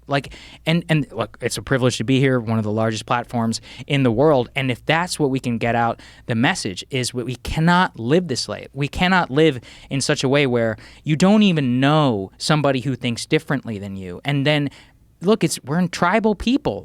We're tribal. It's built into our DNA. Hating one another actually is quite natural, and that is why a lot of people exploit that for dangerous purposes. But you can't live in a cohesive country that way, especially America. We're a very young country. We're not united by blood. We're not united by generally common culture. My parents are from India, and I identify fully as an American citizen. It's because of the ethos of who we are. I read tales about the Civil War, and I almost cry thinking about, I'm not related to any of these people, but I'm like, this is part of who we were, Union, troops dying and fighting to free slaves.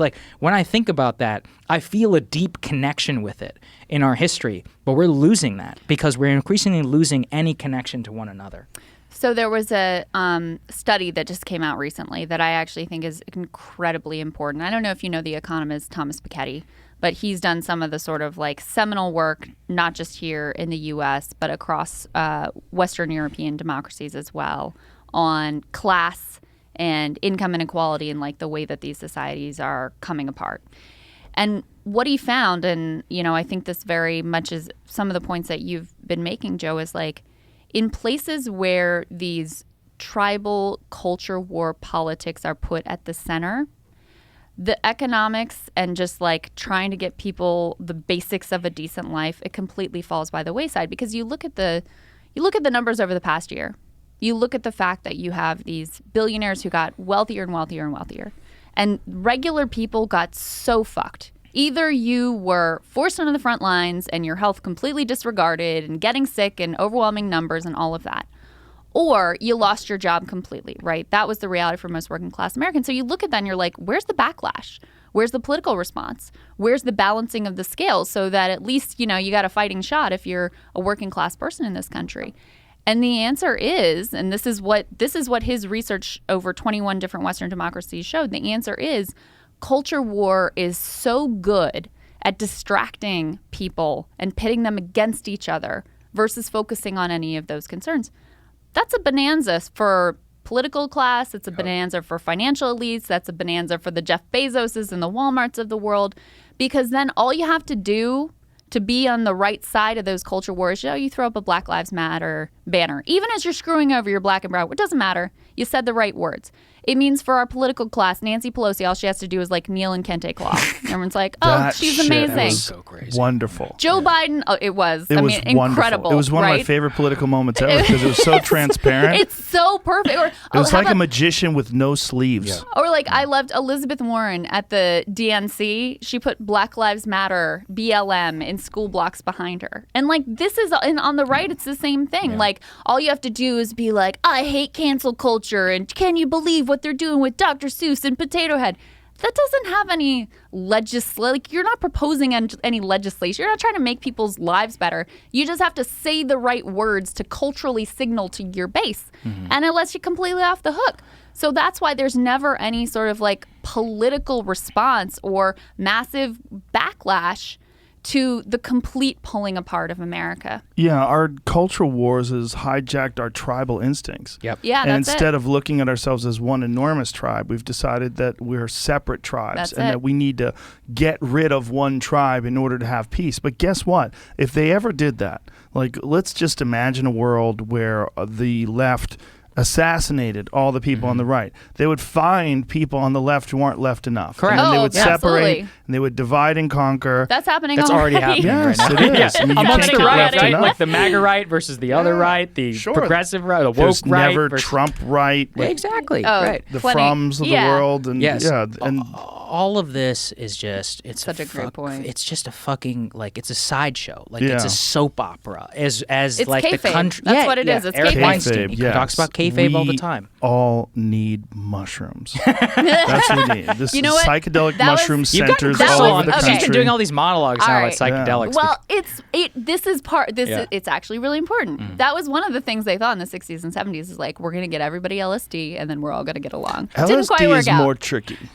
So I haven't done any of these You substances. tell us. So Give you us have your to none of tell them? us. You've Give us done your none of them? experience. No, I am planning. What are you planning? Well, psilocybin news is to me, now decriminalized in DC. Ah. So that's my planned You know foray. what But you- I feel like I need like some time and space to No, microdose. really. Yeah. Just a Okay. little bit. A little bit is nice just to So what go, is- oh, how- I get it. Okay. Yeah. Am I going to turn into Post But Malone? is it worth? No. Is it I worth? don't- But is it worth having? that was okay, one so of the best podcasts we ever It was did. a Oh great my- podcast. We were you did. blasted.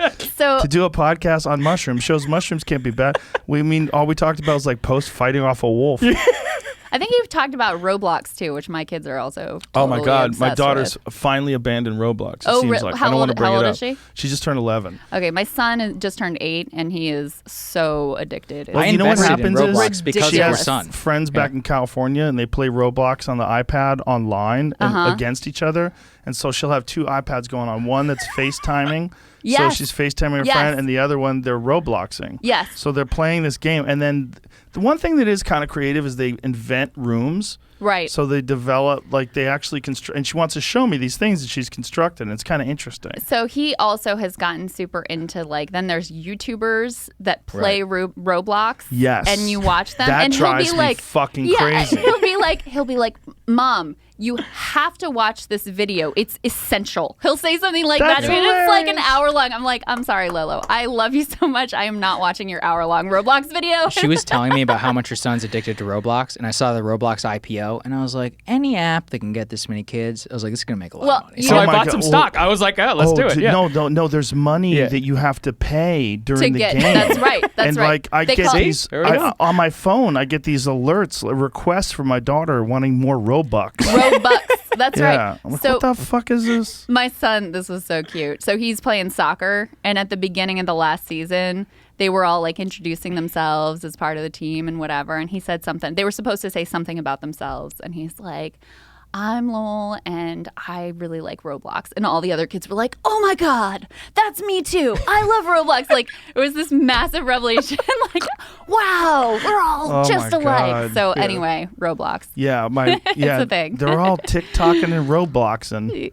Well, maybe that shared communal experience will bring the country back together. See, TikTok's actually the opposite, though. This is where I hate to be this guy to like turn it to something my serious. 13-year-old is the one really into TikTok. Is actually is a hyper personalized algorithm, which is that it serves up stuff specifically. I don't use TikTok because of the Chinese factor, but can you explain the whole factor, because it's one of the most pervasive apps that any software engineer has ever back engineered. You're not on there, are you? No. Yeah. Okay. It is it's a revolution in social media. No, it's not bad. No, if you were, I would be impressed. Yeah. Like, You'd be impressed if I was? I would be kind of impressed. If I was out there TikToking? Yeah.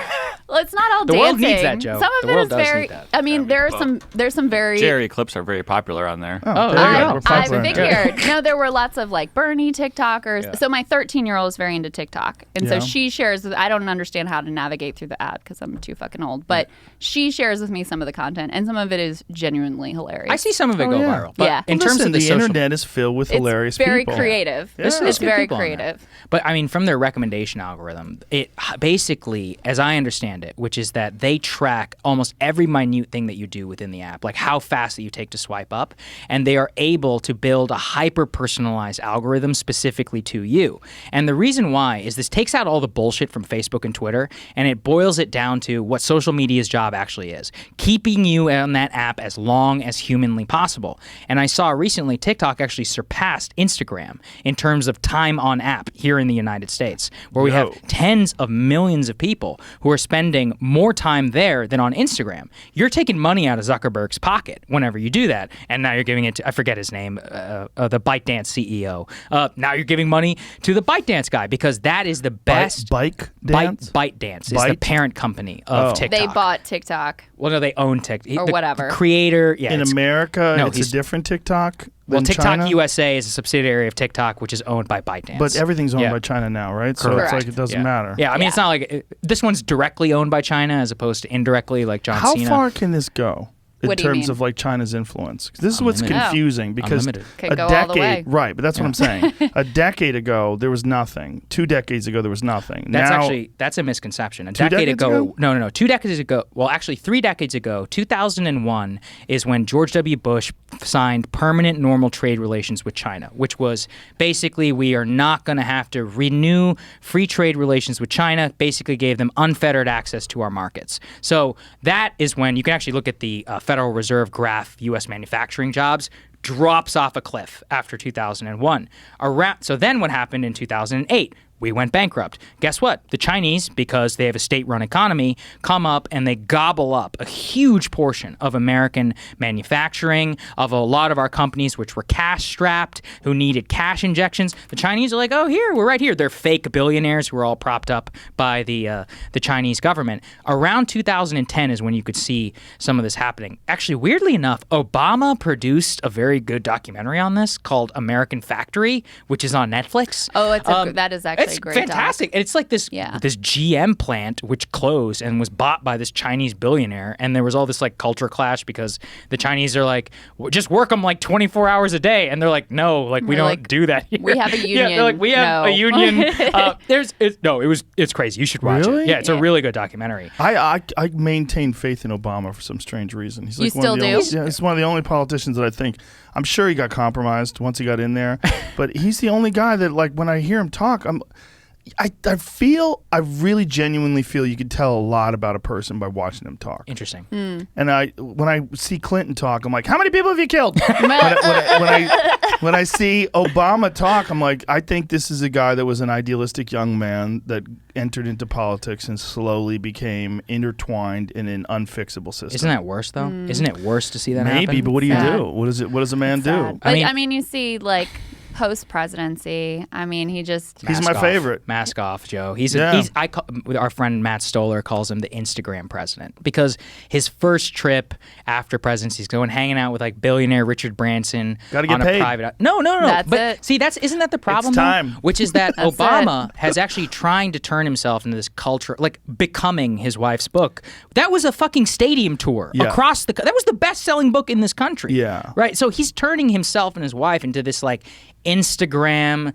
She's basically like trying to turn herself into the new Oprah, and Obama is turning himself to this like weird amalgamation of like woke capitalism. I saw this recent thing where it was like Obama implores Chicago business community to go against environmental activists who oppose his new library in Chicago. And look, like whatever, he can do whatever he wants. But I was just like, man, like you think about the insurgent campaign of Barack Hussein. I was inspired by Obama when I was a kid. I mean, he had this crazy name and he beat Hillary. I was like, this is fucking crazy. I mean, this guy beat Hillary. And then he got elected with one of the greatest and possibly, we will probably not see a mandate like that in popular vote for a long time because of the culture war and today. what a missed opportunity. What a missed opportunity. I remember I was living abroad though, and people were so happy. And I was like, dude, we're gonna get out of Iraq, we're gonna get out of Afghanistan. They're like, we're gonna come together, we're gonna rebuild. And what happened? By 2010, it was all blown to shit. It was What do you think happened? Well, Obama bought into I've thought a lot about this. I think we both have, which is that he basically allowed himself to get co-opted by the political system. He did not realize that he actually had transcended above it. And he could have been an FDR-like figure in terms of calling for, frankly, a much more transformative program. But really, what he leaned into was he was trusted the generals, right? I think the greatest mistake that he ever made, 2009, David Petraeus and many of the other generals were like, because he had run on, I'm going to fight the good war. And they were trying to get him to do a surge in Afghanistan, which he eventually agreed to. And he was this new president. And they basically leaked against him about all of his inclinations not to do it. And so he went forward, but then he also put a 2-year timeline on it. So it was the worst of all worlds. We had thousands of troops who were killed in Afghanistan for 2 years, and we had a 2-year deadline where we were just going to pull them out. He didn't have the courage in order to actually fulfill the electoral mandate that he ran on. He also... I don't think he ever really... I mean, I think that people projected on him what they wanted to see. That's a problem, right? And That's a good point. So I think two things. Number one, look, the obvious answer is who brought him to the dance? Who funded? He got more Wall Street money than anyone else. And you can draw a direct line between Obama and then the backlash to Obama is Trump. Why? Because when Wall Street collapsed, they bailed out all these guys. They screwed over they didn't help regular homeowners. They let the economy go to crap, didn't do what was necessary to make sure regular people were going to be okay. And so, 8 years down the line, you get this huge backlash to that. So I think that's one of the reasons. I think he also just didn't understand the moment that he was living through. I mean, right there, I think that is truly a pivot point where Barack Obama's inaugurated. You've got a majority in the House. You've got a super majority in the Senate. You've got a neoliberal system, that the sort of like Reagan era and Clinton era system that is breaking down here and around the world. And the response to that was, let's do this like terrible healthcare program that's going to like modestly improve things, but mostly give away the store to the health insurance industry. Let's bail out the banks and have zero accountability and not send a single banker to jail and let homeowners die on the vine. Like, the moment called for a sort of more fundamental rethinking of the direction that we were heading in for the country and shoring up, making sure working class people were going to have a basic life of dignity. And he failed to meet that moment. And so now, when I see him, I think I see a lot of cowardice. Like, he just did an interview with a Jewish publication. First of all, it was an email interview. I always think those are total bullshit, where you can just send in your responses. Someone else can draft them. But okay, if the former president of the United States gave us an email interview, we would take it as well. There were something like 12 questions that were asked. He answered like 5 of them. Anything that was remotely hot button. They asked about Israel, of course. They asked about Iran, of course.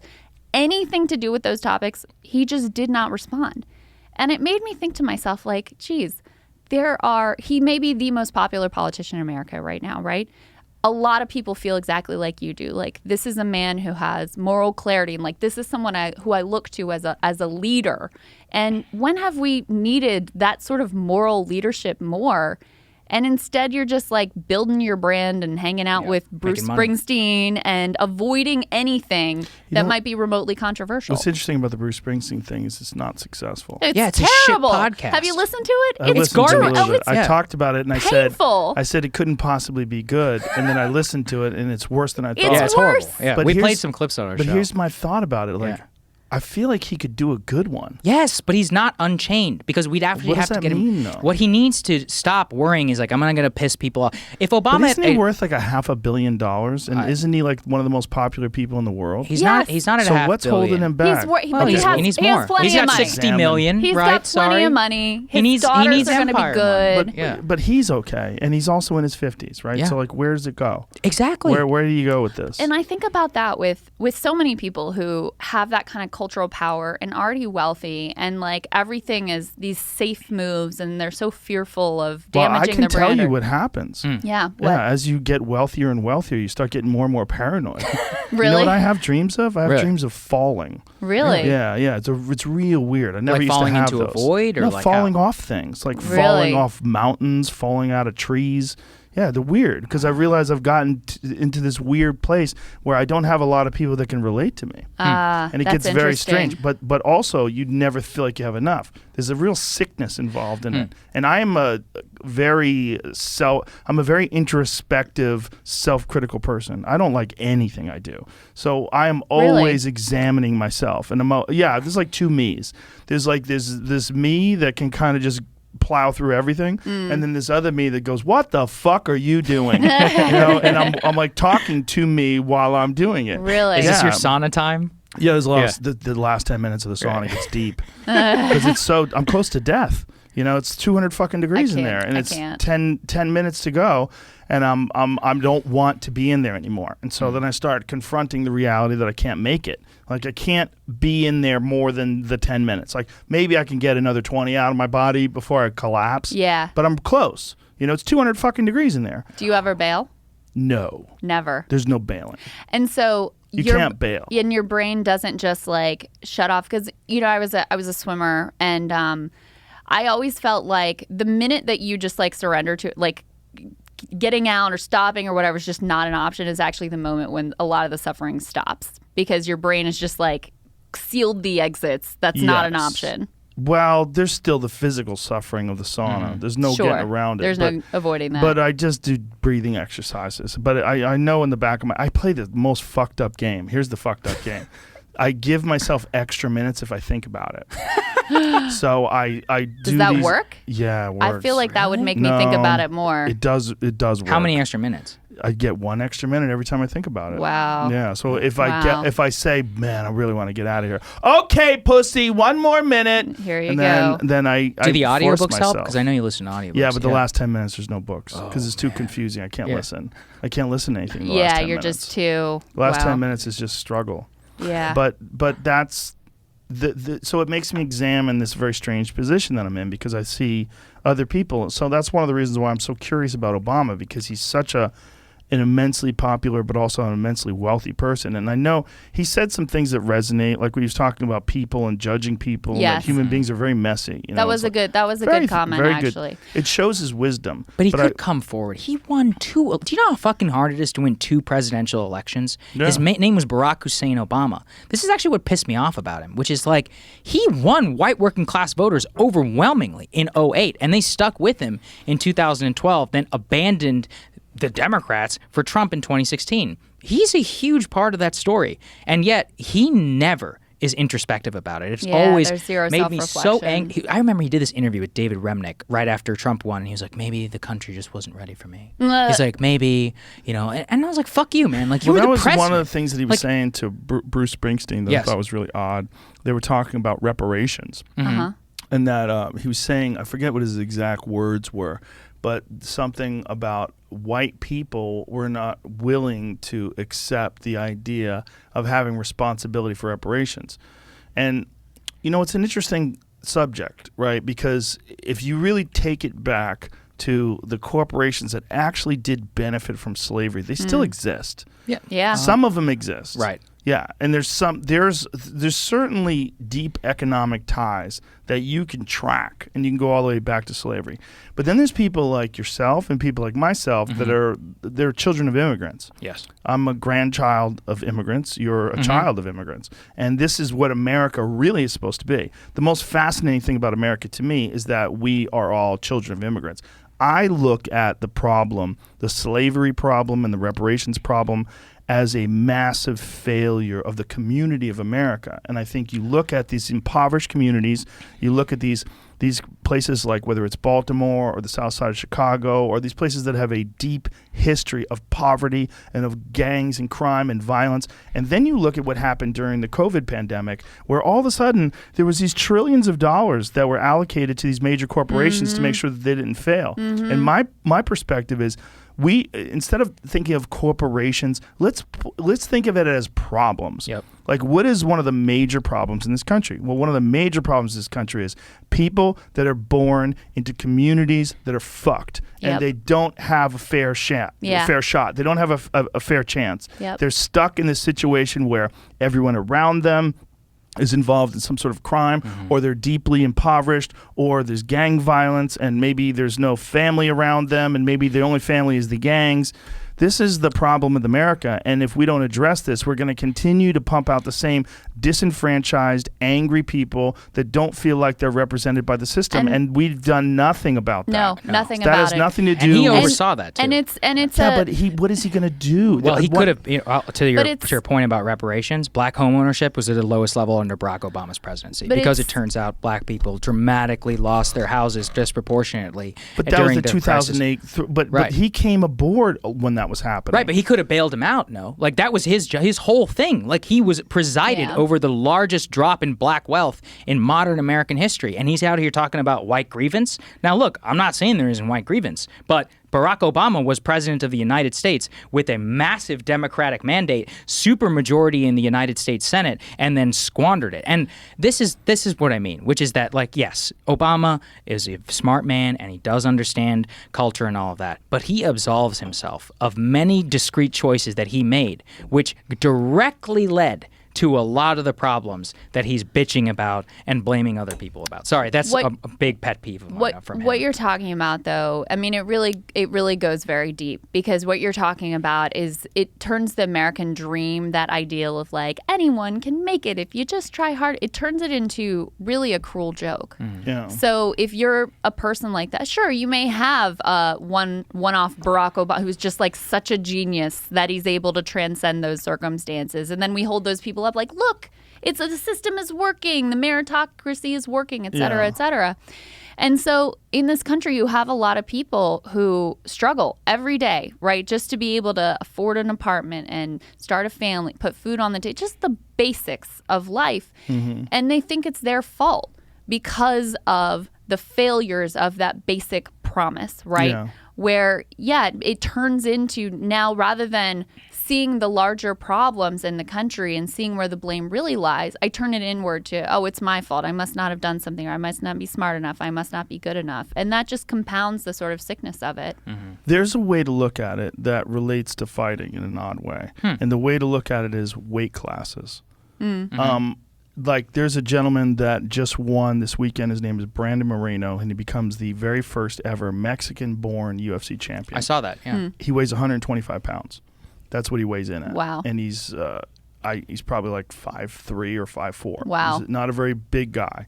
And he's an amazing fighter and incredible. Now, if that gentleman had to compete against like someone like Jan Blachowicz, who's the light heavyweight champion, or Francis Ngannou, who's the heavyweight champion, he would have no Zero fucking chance. because he's born a small person. Right. There is no ifs, ands, or buts. He's a guy that makes, he weighs 125 pounds and he's a grown man.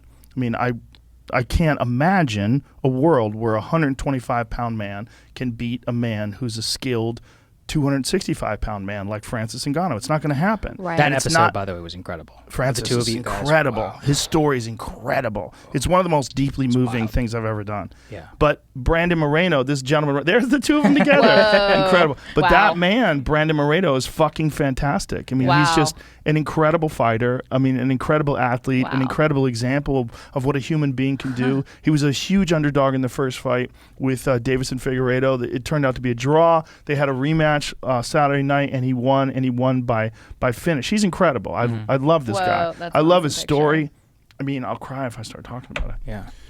No, but you're right. But it is like that. It's not fair. it's just not fair. We make weight classes because it's not fair. Because a guy like that is not going to be able to beat a guy like Francis Ngannou. It's not fair. Right. If you have some kid who's born in poverty-stricken Baltimore, right. and you expect that kid to do as well as someone who lives in Calabasas, California, who goes to private schools, you're out of your fucking mind. And it's not fair. Whose parents spend every day and those cultivating parents, them and tutors and all but those that stuff. assholes will say, well, you got to work harder. That's Pull right. yourself up by This your is the bootstraps. myth of the That's right. meritocracy. That's it. Yes. Another problem that we talk And then about. they'll buy their college admissions too. By the way, Some of them, reveal yes. that as well. But this is the lack of perspective. And if you live inside your own bubble, like we were talking about, you don't know that Right. these other people exist in this realm where this neighborhood, this community, where they can't get out. They can't get out. Or It's maybe so they have hard. different values, But if right? it's just fucking so hard to Well, get out. and there's nothing- if and everybody there's- around you is poor, and it's so hard and the to get school out. system is failing, Right. and Yes. you don't know anyone who's working in these quote unquote jobs of the future, and they don't exist in your Right. town. I mean, we imitate our atmospheres. forget about it. If you're around a Forget bunch of about it. hardworking people that are dedicated, you tend to try to adopt their values, and that's what you admire. When you're around a bunch of people that are going in and out of jail, and then you assume that's going to happen to you, and when it does happen to you, you actually get kind of support from the community, especially if you don't rat, if you don't tell the cops. Like, this is, and the only way out is like, what? You're going to be a rap star, or you're going to be a comedian, or you're going to be an athlete? Well, you know. Well, and look, you see the same thing. And I lived in Kentucky, and I've done work in West Virginia, and that's where my family's originally from, is West Virginia. I mean, you see the same thing. Yes. In Appalachia, Yes. you know, where you go in some of these towns in southern West Virginia that were coal mining towns, and that's basically gone and dead. And there's nothing there, and it's not an accident. Poverty. Deep poverty. It's not an accident. That was the epicenter of the opioid crisis. Like, Yes. people are just. They're holding on to whatever they can, whatever helps them get through their day. Yes. And that is the lie of the meritocracy, the idea that someone from there has an equal chance, they're going to make it, et cetera, et cetera. And, you know, I don't think everyone should have the same, like, I'm not a communist here, but we're a wealthy country. We make a choice to allow people to remain in poverty. But here's the other thing too. If you're a patriot, if you're a person who believes in like exception, like exceptional Americans, you believe in this concept that this is a unique place. Wouldn't you want less losers? Right. And Wouldn't if there's more people that are out there That's kicking such a ass, great it's point. better They're for not everybody. patriots, Such a Joe. great They're point. selfish. And when I we don't think look, they understand what it means. I think people. This is why I think everybody needs mushrooms. It's like it makes you more compassionate. Really? Psychedelic, not just mushrooms. Like there's a lot of different psychedelics, including MDMA, which is like MAPS. I had Rick Doblin on recently. They're doing a lot of work with soldiers and people with PTSD and trying to unite communities with this stuff. There's something that. about our deeply ingrained ideas of conflict that are so unnecessary. And if we could figure out a way to allocate money to help these problems in a real way, not to just line bureaucrats' pockets. Like yesterday on the podcast, we were showing all the salaries of the people that are working on the homeless crisis in Los Angeles. Oh, wow. And it's like, holy shit. Some of them are making $250,000 plus a year. It's fucking It's bananas. an industrial complex, and everything. They're farming yeah. homeless people is what Right. they're doing. Wow. And there's no incentive whatsoever to fix it and solve it.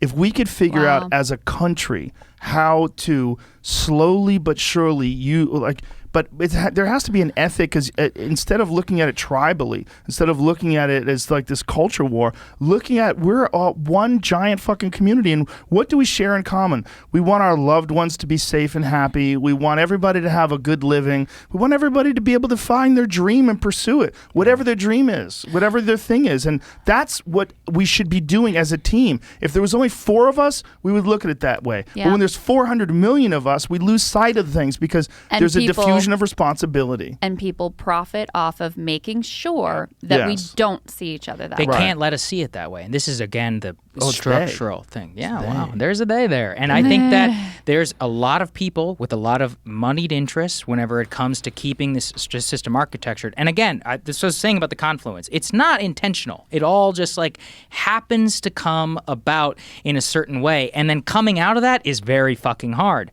This is the problem where I was saying about the meritocracy, which is that the biggest mistake America made is we convinced our upper class that they earned it. So it used to be that we actually had a pretty deep sense of like noblesse oblige amongst the elite in America. You can look at Teddy Roosevelt, the Roosevelt family. What does that phrase mean? Noblesse oblige, like the obligation of the nobility to give back Like the to the lower idea class. How dare you know that everybody think that everybody knows that? Right. How It's just the dare idea you? to, like, sorry. to Do you those- know what he meant? Yeah, Okay, yeah. it's All like- right, all right. How dare It's you? like the Yeah. idea that to those who much is given, Yes. much is required. Yeah. It's that With great basic power idea. comes great responsibility. So I Uncle understand Ben. that, yeah. And so when you think about what happened is that we convinced everybody that, as you're saying, Calabasas, buying your way into the college, that kid is like, I worked my fucking ass off and I got my ass. Right. And you're like, you're from Calabasas. Right. You're You from, had it you all don't in. even know Yeah. about all of the things that got you to where you were. And I'm not saying you didn't work very hard, but there were a lot of structural things in place in order to make. And then you move to New York City and you're like, I'm working my fucking ass off in New York City, and these poor pieces of shit down in West Virginia, why can't they just get a job? Why doesn't their mom get them a tutor? They don't even know that There's a that's so problem. far outside of the realm of the lived experience of millions of working people. Yeah. And the more that happens, and remember, I think where are we at with college? 40%? So we have like 25, 30% of the population which actually genuinely believes that they, earned their place to where they are. Many cases they did, but with the help of a lot of the structures underneath them, and they feel zero obligation to their fellow American. And not only that, now we have MSNBC, CNN, and Fox turning these two groups against each other. And there's a whole lot of money to be made, not just amongst the purveyors of the hate, but at the very top.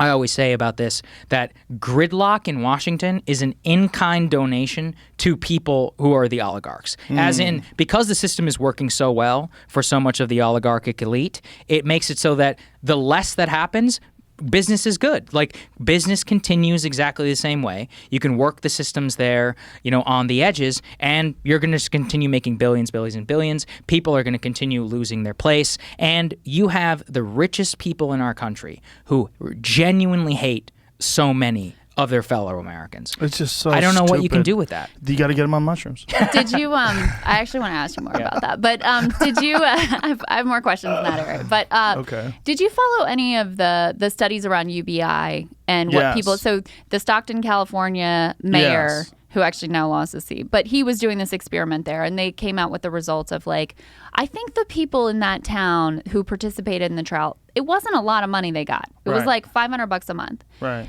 And it was incredible how actually transformative that was for people. It was like one guy, I remember they profiled, and this was extraordinarily moving to me. He had a job he hated, and he was so sort of close to the edge financially and didn't have any sort of like paid leave or whatever. Basically, you miss a day and you either lose a paycheck or lose your job. He was so close to the edge financially, he couldn't even take one day off to go and interview for another position.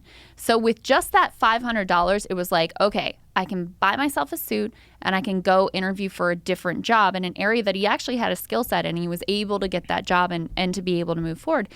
And it just makes you realize like the whole thing is dependent on people having zero choice, right, in terms of their employers. They can't opt out, being so locked into this thing that they have zero breathing room.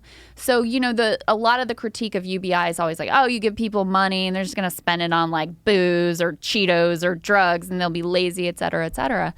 And what the results have found is actually the polar opposite. People are able, they actually get jobs at higher rates because they have the luxury and the flexibility to get the interview closed and get the skills that they need to be able to do that. Or to pick and choose. To pick and choose rather than just having to take this one thing that you might have a little bit of a luxury to wait. And so one of the things that I find fascinating that's happening right now is you've probably seen the statistics about the number of people who are quitting their jobs, the number of jobs that are going unfilled, because people actually had this experience that was forced on them over the course of the pandemic of changing their lives around. And it created an experience of like reassessing the values of, okay, number one, if I'm in one of these frontline industries where my health was put at risk for freaking $7.25 or even less than that if you're working for tips, do I want to go back to that? So you have at the working class, you have massive shifts in terms of the type of work people are doing. You have in the professional class, people moving. You have people saying, listen, I actually liked being able to see my fucking kids during the week and remote working. And if you want me to come back to the office, fuck you. I'm getting a different job. I'm going in a different direction. So you actually were in the midst of a huge uncoordinated worker revolt. Where that leads, I don't think anyone could possibly say. In fact, I think the whole ramifications of this coronavirus and what ultimately happens coming out of the pandemic, I don't think we have any idea. But there are going to be massive ramifications for years and years to come. And we're starting to get a little taste of those reassessments and those value reassessments right now in some of the numbers that are coming out. I see it as revenge, which is that we made a choice at the beginning, which is that Washington decided we had two choices. We could push people into the unemployment system, or what they did in Europe and what some politicians here, I think it was Josh Hawley, Bernie Sanders, and a few others, put forward a proposal about payroll subsidy, basically making it so that businesses could keep people on payroll even during the lockdown, and that way when you come out of lockdown, your employees still work for you. Well, we said, no, let them quit, file for unemployment. The state system can distribute that and whatever. So we separated people from their jobs. When we made that choice, we fucked the business and we fucked the employees. And we pushed them. So we shut the business down. We said, fuck you. Basically not going to bail you out. So there was some success in this paycheck protection program, and I don't want to minimize that. Some but in not, air quotes. Not nearly what it should have been. Yeah. And many people had a lot of problems with unemployment. They got, things opened back up and then closed down. So they were on unemployment, off unemployment, back on unemployment. It was a total fucking mess. And what has happened is now people are like, yeah, you know what? Driving for Uber is kind of shitty. They're like, I haven't done it in a year and maybe I'm not going to go back. Or actually that job really kind of sucked. Or, I just don't want to do it anymore. And so this great reassessment of work in America is happening because we were disconnected from it. And in a way, I see the politicians are all freaking out about this right now. This is like the number one conversation in D.C.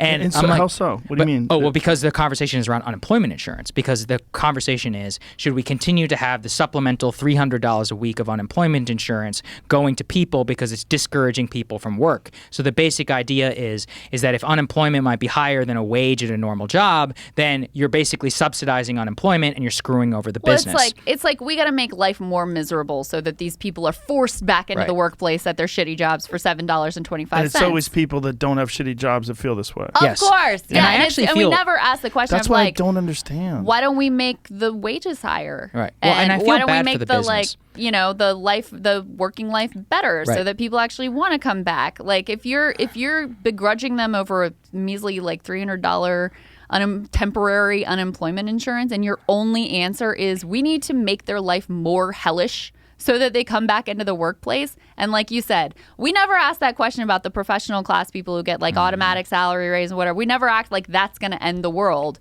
It's only people at the bottom of the income spectrum that is like, you also we could can't easily possibly change it.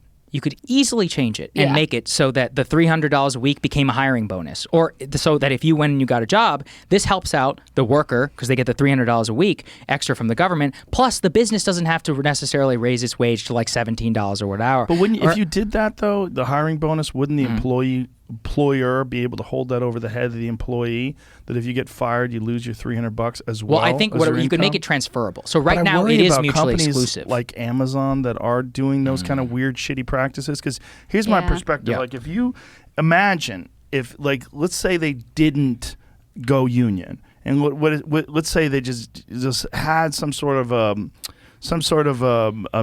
meeting where they managed this situation in a much better way, where they gave people more time and more money and they relaxed all their standards. They had some sort of mediation where they came to a conclusion like, listen, we want you to feel better about this. And then you looked at the real quantifiable numbers and you recognize that there's a significant dip in profits because part of the way you make the profit is you got to squeeze blood out of a rock. Every dollar. So every dollar, and it counts up, and then Jeff Bezos just keeps getting more buff, and now he's going to the moon, right? He's flying rockets and shit. I worked out across from him at the gym once, and I was like, is that fucking Jeff Bezos? He goes after it. I want to give it to him. Sure he does. He's fucking absolutely psycho. Goes after it. He's a fucking psycho. By himself. He's probably I was like, by himself. No trainer? Totally by himself. No trainer. How long ago was this? This was 2 years ago. Dude, it was right after the sexting scandal, and I really want to be like, you ever heard of Signal, dude? You know, like Signal, like disappearing messages. Like, well, like what's going on? His problem here? was he opens up WhatsApp messages from Saudis. Yes. Well, I actually also. Did you see The Dissident? Well, yes. That was a great movie. That? Thank you for turning me on to that. Brian Fogel's The Dissident. Yeah. Sensational. He details what happened. The Saudis sent him a Signal message,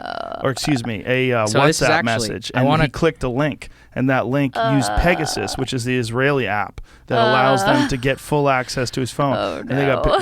they got pictures of him and his lovely lady friend. But by the way, who gives a shit? Yeah. No, well, I don't care. But I do want to address this because it's actually important. So the Saudis did hack his phone, Joe. Yep. But apparently it's his girlfriend's brother who sold those texts How fucked to up the is that? National That's true, Enquirer though. because he admitted, or it came out in court, emails between Michael Sanchez, Lauren Sanchez's brother, and the National Enquirer. So this all came out in the court of law. And this is a crazy story. I actually did a whole monologue on this because it's how Bezos actually weaponized his ownership of the Washington Post to benefit his bottom line, which is he made it seem like the Saudis targeted him because he was Jamal Khashoggi's boss, when in reality, because he owns the Washington Post. Right. The reality is Lauren Sanchez's brother, Michael, is a piece of shit who sold his sister's texts to the National Enquirer and then charged his sister $25,000 a month as a crisis PR manager in order to negotiate with the National Enquirer. So he's getting paid from both sides here. This was Brad Stone's book. He just wrote about it and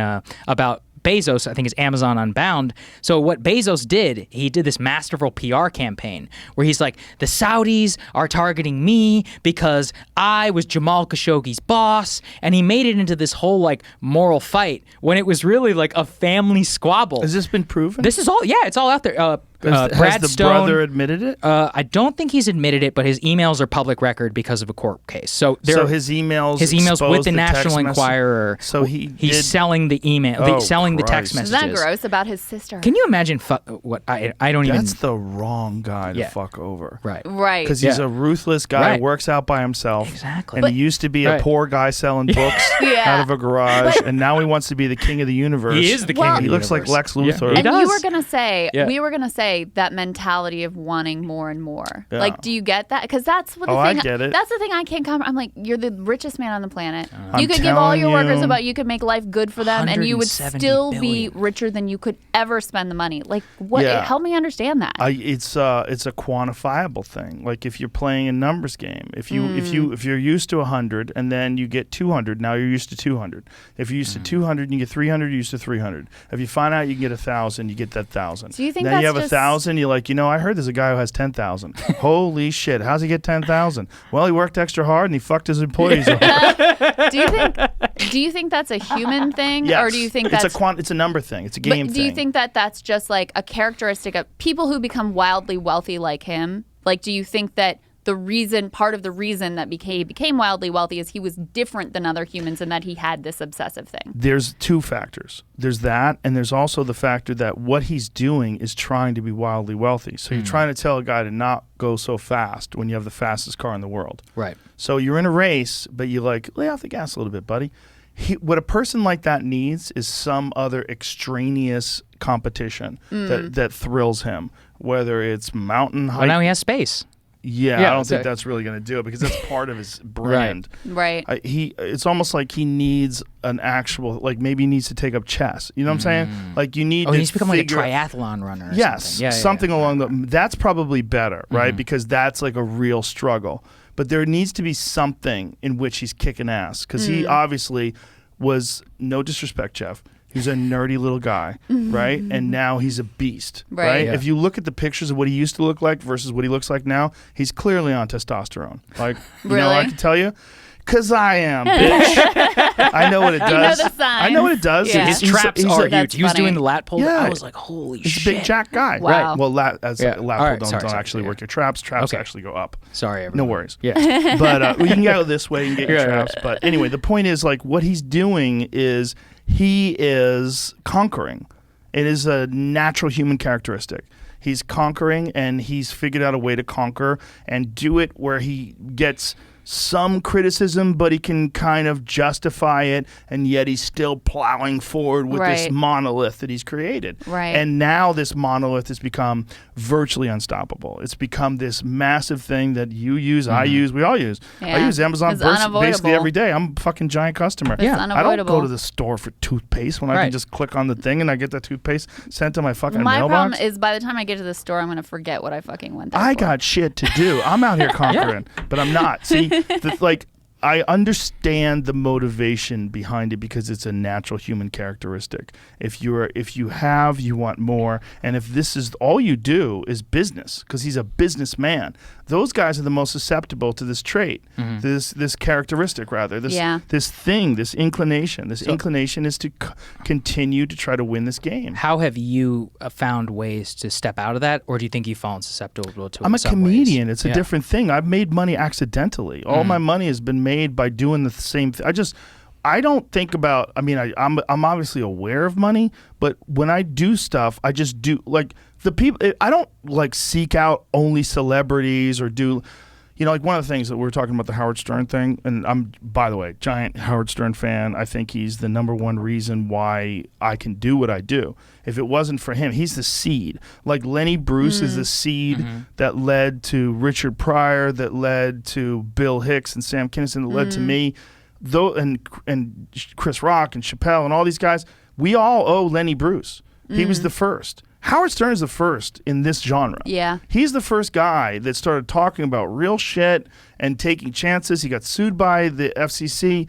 It's a totally different thing what he experienced. And he's not the same guy that he was then, because he doesn't have to be, because now he's worth $1 billion. Right. But one of the things that they were doing in this meeting that was leaked was he was saying we got to get celebrities. We need an A celebrity and a B celebrity, and it's all about, like, raise those numbers up. I never think of that. I don't care. If I meet a guy at a gas station and he's cool, I go, what do you do? And he's like, I make fucking flowers out of metal. And I'll just go, like, what mean? Okay, come over here. Let's talk. And I'll talk to him. Right.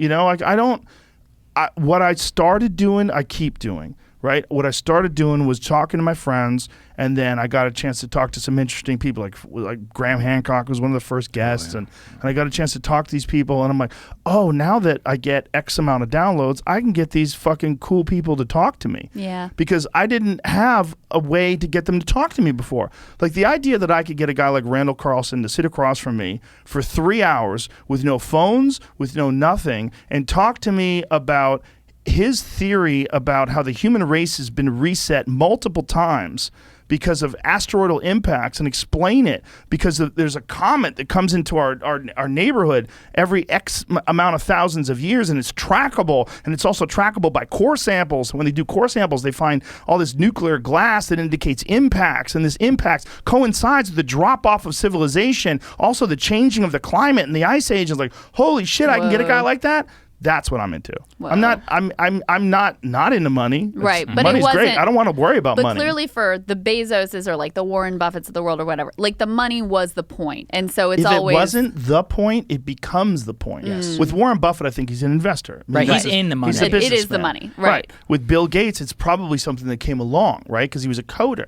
He was interested in computer programs. He was interested in operating systems, and along the way, you start protecting your investments and your assets, and next thing you know, you're balling. And when you're balling and you're hanging out with Jeffrey Epstein on Fuck Island, you know, it's just like, all of it gets crazy, right? Dude, that report that came out where he was like, Gates routinely would complain about Melinda to Epstein. I'm like, he was getting relationship You're getting advice relationship from Jeffrey advice Epstein. But hold Jeffrey on, Epstein? that's the same as Yeah. Jeff Bezos saying people are lazy. We don't know That's if that's true. real. Good Well, point. and it It's probably like it's may- such a- and it's it such may a- Probably well comes have from come- Melinda's divorce team. Right. Props to her. But Yeah. like, Yeah, who the fuck knows? some of the That's stuff we're fucking learning crazy. here is complete. By the way, that guy fucked. You give that lady whatever the fuck she wants. Right. You're Just worth make her stop $150 talking about Jeffrey billion. Epstein. Give her what she wants. In terms of- and why wouldn't you anyway? In terms of- it's so but greedy. it's that mentality. Yes. That's what it is. Exactly. You're He's like, like, she you didn't really fucking want build her to go out and talk about Jeffrey Epstein. Just give her whatever she wants. You Exactly. still have billions. It's all so utterly bizarre. Well, I read about this. This actually came out as a result of the divorce. We talked about it on the show about his Nobel meeting. So Gates is obsessed with getting the Nobel Peace Prize. Obsessed. He's like, I want the Nobel Peace Prize because now he has billions. He's like, I need the Nobel Peace Prize. That's his new thing, right? So he enlisted Epstein. This is why him and Epstein were close into trying to get him the Nobel Peace Prize. And it has come out. Norwegian press reported that Epstein actually facilitated a meeting with the chairman of the Nobel Committee with Bill Gates and Epstein. I think this was in his house in Norway, or maybe it was a meeting in France, but that is part of what, because I keep asking the question. I'm like, what is Leon Black? He's an Apollo billionaire, $9 billion. What can he get from Jeffrey Epstein he can't get anywhere else? What's an Apollo billionaire? Apollo Management. It's a private equity fund. He's a Wall Street titan. Okay. And so he's the one who came out, he paid Epstein $150 million for fucking tax advice. For tax advice. So a guy worth $9 billion can't get tax. You can call the head of Goldman Sachs. You call Jamie Dimon, and I'd be like, I need your fucking best tax guy right now. And of course, Jamie Dimon's going to give him his best tax guy, whomever. So what was Jeffrey Epstein offering Leon Black and Bill Gates that they could not get anywhere else? Bill Gates is one of the richest men in the world. And you start to see how these networks of power, this was Epstein's superpower, is he was like, oh, I can get you a meeting with the Nobel Committee. He's like, I'm facilitating. I know, and remember, he knew all these scientists. I talked to Lex Friedman about this when I was a little bit on his podcast. I was like, how did this happen? And he's like, well, he had all these nerds who were MIT scientists, and he just cared, right? He took an interest in them. So he took and facilitated this whole network. And Gates is trying to use Epstein to get himself the Nobel Peace Prize. I'm like, this is so insane because it reveals the pathology of Gates, where it's being one of the richest men in the world is not enough. I have to have the recognition that I saved lives. Can I offer an alternative theory? Please. What if Epstein realized that Gates' ego is easy to stroke and that he's a nerd that never got laid and that you could maybe bring him around some beautiful young ladies and then say, you know what I can do for you? I can get you the Nobel Prize. Maybe it wasn't Gates' idea at all. Maybe he was corrupted by the lifestyle. Could be. Maybe you're right. Listen, it it's repeats 100% itself over and over again. Right, because the guy that was his whole business. Yeah. We don't know what Epstein's exact affiliation with intelligence communities and Mossad and all that shit was, but let's assume he knew some people that knew how to manipulate folks. Yeah. If you're looking at a guy like Bill Gates, you ever see him dance? Yeah. Oh, horrible. Let me show you him dance. Have you seen him dance? No, but I would like to now. Yeah. Let's see him dance. Pull up Bill Gates dancing. We'd understand something about a human being that dances the way he dances. Look at it. Here we go. Oh boy. Watch him dancing. You see that? Okay, if I saw that, I asked for this. if I saw that, and I'd be like, I can get Bill to a party and I can talk him into almost anything. If I see that guy, if I could spend some time with him and bring him to a fucking island filled with hotties, some of them which may or may not be 18. Well, that's Look at him. Look at him dance around. Look at him. Look at it. Come on. Listen, this is exactly what we're talking about. I don't hate the guy. I use Microsoft. Right? I type on a Windows laptop. I don't have a problem with him. I don't. I see him as a human being. And I see where he is as a human story, where it's an amazingly alien proposition to be a man who is worth $150 billion. Yeah. It's fucking bananas. Yes. And then also to be this guy that has massive amounts of influence and massive amounts of eyes on him, and he's a guy who dances like that. And he dances like that. That is the problem, the power and the influence. Bill Gates basically runs global public health. And this has become a major problem in terms of getting vaccines distributed to the rest of the world. And not just with this, also in the AIDS epidemic, he believes very much in monopoly patent power.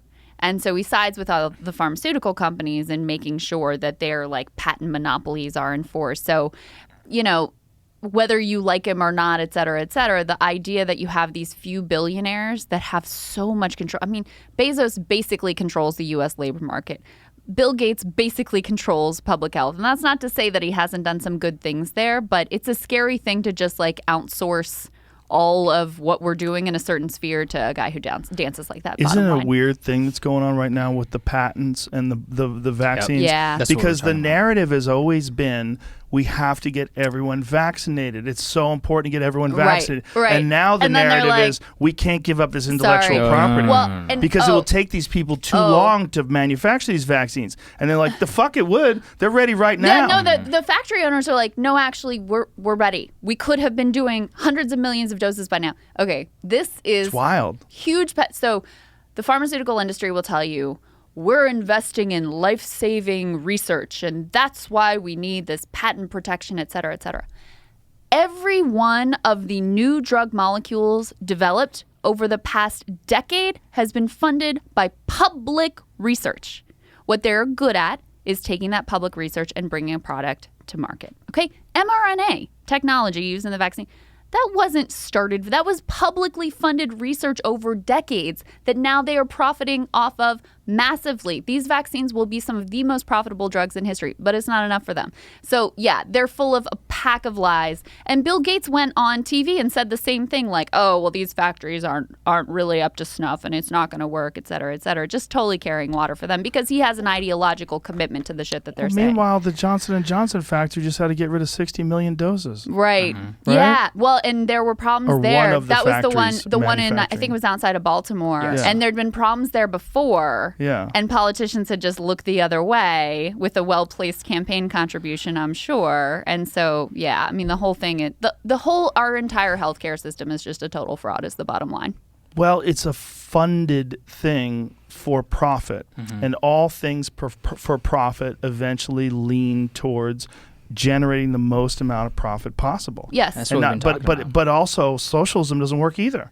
But So this it's like is the thing. it's a human thing in that human beings are these weird, messy creatures, and we don't have a clear binary solution. It's not a 1 or a 0. It's not a black or a white. Medicare is more efficient and has better results than the private healthcare system, though. And I will say It does, but does it generate the kind of vaccines that they've been able to pump out?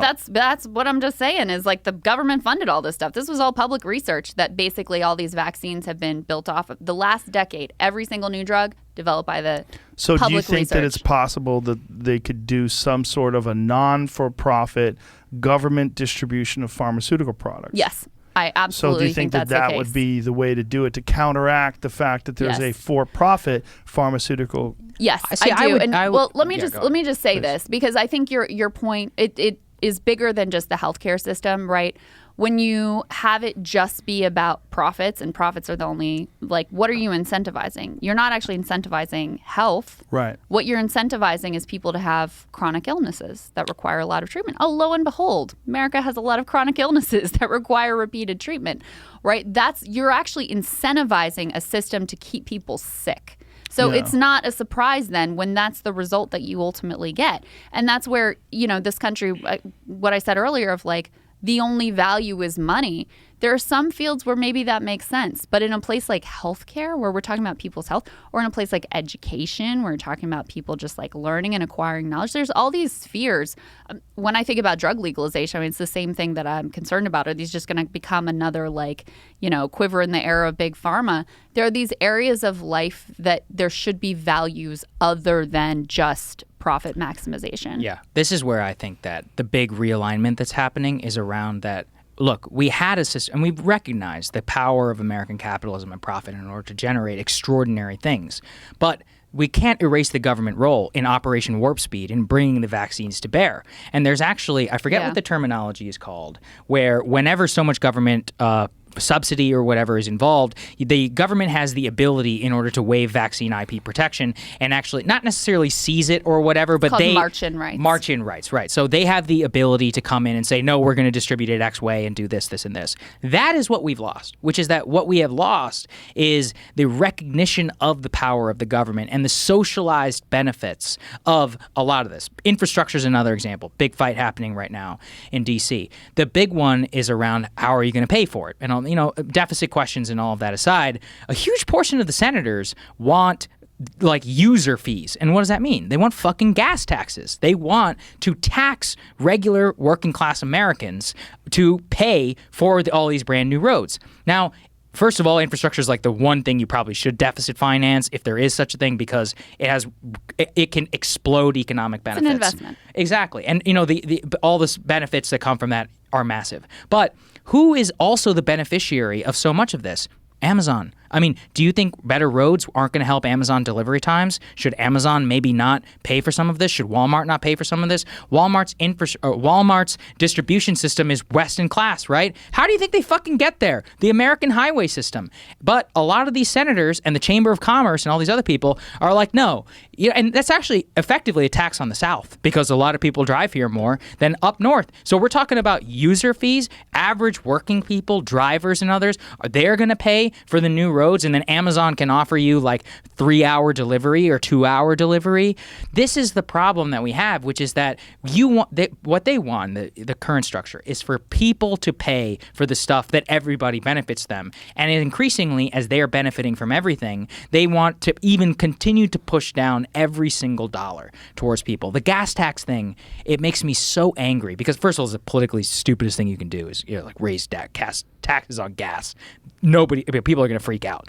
But really what it is that is a tax on the poor. And that is what we want to push down for everything. And I just see this like all across the system. Like we're pushing all of the costs down in the personal financial system and more like late fees and all of this. And I understand like the problems in creating banks and all that. But one of the things that we've discovered is that it's so much more expensive to be poor in America than it is. It's like you get all this free shit apparently when you're rich or like whenever you have money in your bank account, like, oh, then we're going to waive this fee or you're going to waive that. But like when you're poor, you can't have a real bank. You have to go pay a fee to get a money order or something. All of these things just stack up and they become a structural inability in order for you to move up the ladder. And we see this in everything. Well, and we just found from those leaks of the tax returns of the nations of all these people, they're paying nothing in taxes. Well, the Elon Musk thing was so strange because he gets paid in loans. Right. So he doesn't really get money from right. Well, because he owns something and he borrows against it. Right. And you know what's interesting is apparently in that very first Supreme Court case that said like essentially you can't tax things that you haven't had a cash out event. Yeah. There were scholars at the time that predicted exactly the method that Elon and many others use to avoid. So since he's taking a loan and living off the proceeds of the loan, he's not technically cashing out his shares. And so there isn't a taxable event, quote unquote. And what is he supposed to do, though, in that circumstance? In what circumstance? In that circumstance. We're talking about he gets paid in loans. Like right. I didn't understand it. Because I'm looking at him like, wait a minute, okay. He's worth $150 billion, right? But once you're worth $150 billion, let's imagine you have earned $150 billion. You have that $150 billion in the bank. Do you have to pay taxes on that? No, you don't. You do have to pay property taxes, and you do have to pay whatever. Well, he doesn't own property, right? Right. Yeah. I was going to get to that. Yeah. He does in California. Oh, okay. So he does have to pay in California because he spends a considerable amount of time in California. So he pays California state taxes. He pays property taxes on his one thing in the Bay Area. But what is he supposed to do? What does he say? Well, it's less a story about him. I mean, they obviously go to all these elaborate means to avoid any taxable event. But I think what he's doing is not wrong. It's not illegal. It's not illegal. But what that's should the problem he be doing? The problem isn't necessarily him. The problem is a system that enables the richest among us to pay zero in taxes. Yes. That's the but if issue.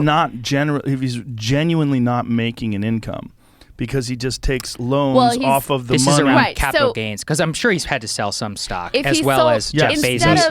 Instead of engaging in all the financial engineering, like let me take out a loan, et cetera, he could just cash out some of the stock, but then that would be a taxable event. It still would be taxed at less than like if a regular wage earner 15% is earning, income. He's a unique situation, though, because he looks at money as an attack vector, and I talked to him about it. I don't understand the perspective. Like, why worry about it? Right. He's like, because people hate on him because he's a billionaire. It's like being a billionaire is an attack vector. So I'm giving up all my homes. An attack vector? Yeah. Because people are going to tell, look at you, your fucking big fancy house. Like, I own nothing. Yeah. So he owns nothing. See, the conversation's actually, this is convoluted around Well, this is Elon. why. Because he's not really concerned with making a shitload of money. He makes a shitload of money. Yeah. What he is a very unique guy, and I can speak to this personally from my personal, no one around Right. community. Right. That's not what he's thinking about. He's thinking about putting people on Mars. He's thinking about making the most insane cars to get people to adopt electric cars.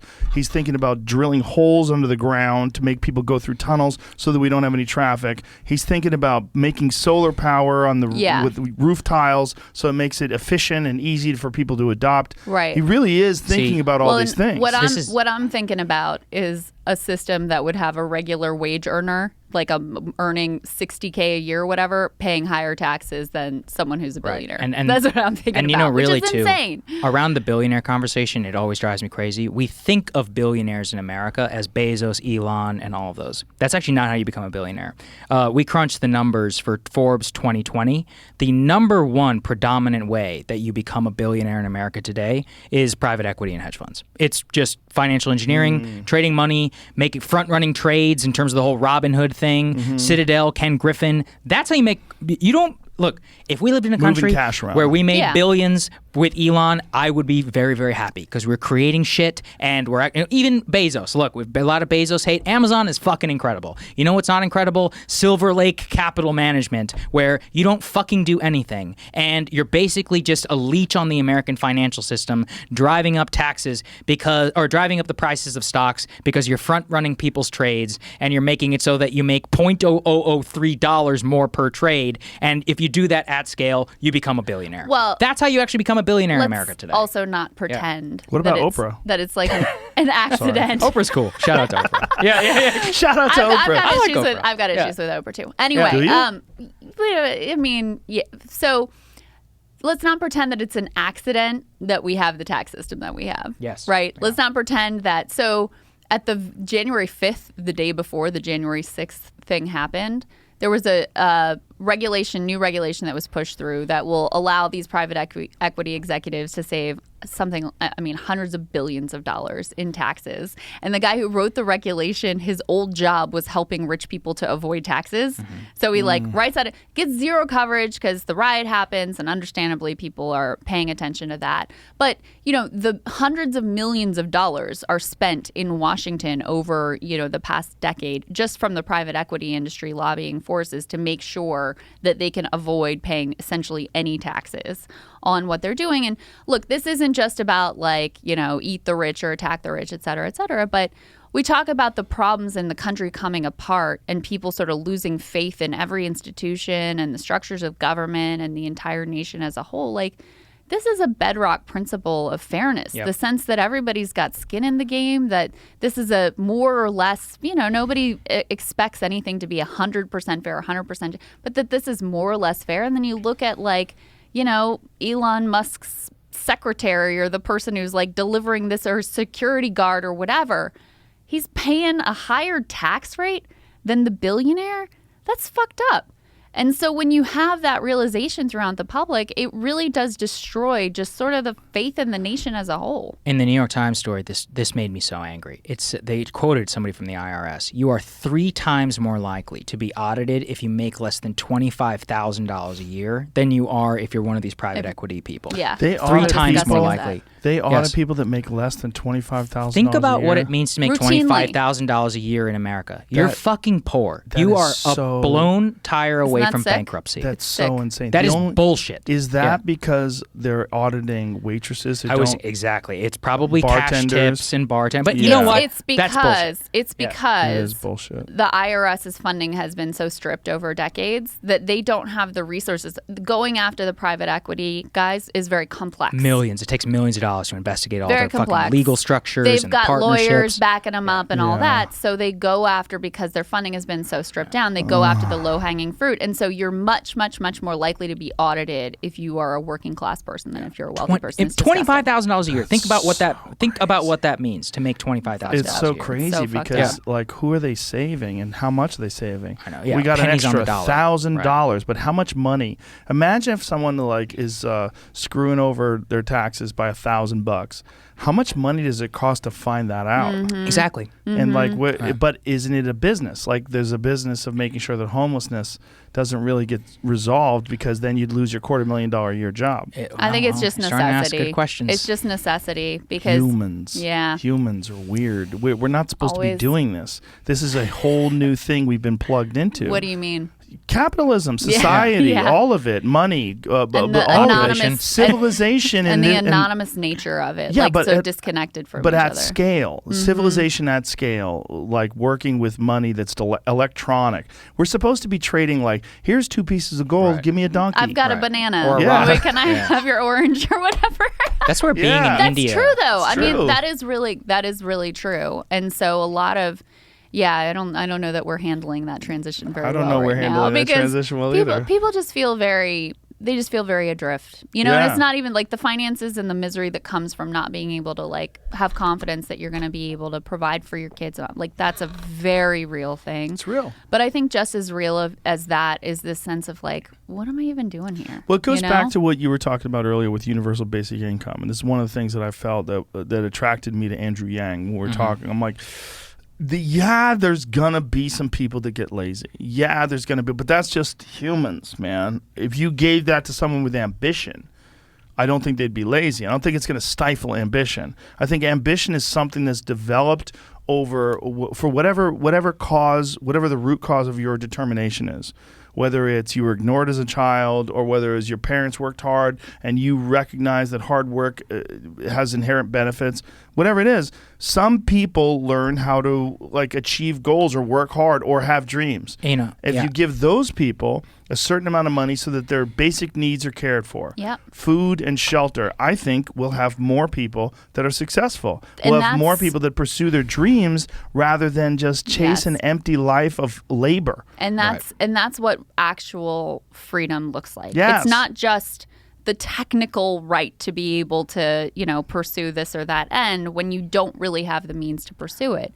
It's the ability to have meaningful choice. And for millions and millions, perhaps a majority of Americans, they have no meaningful choice that they can make in their lives. I would be really, I'm sorry, go ahead. There's a big debate on the right now around like, is the culture gone or is it an economic problem? Culture as in? As in like, oh, well, people aren't getting married anymore. Like, are people have given up on the family? Like, have people given up on... is that true? Is there a drop-off? Oh, there's a huge drop-off. 2018 was the lowest marriage People rate on can't record. afford to. And that's what I was going to say. This is always my counter, is when people like getting married. People want to get married. The number one reason they didn't get married in 2018 was because of money.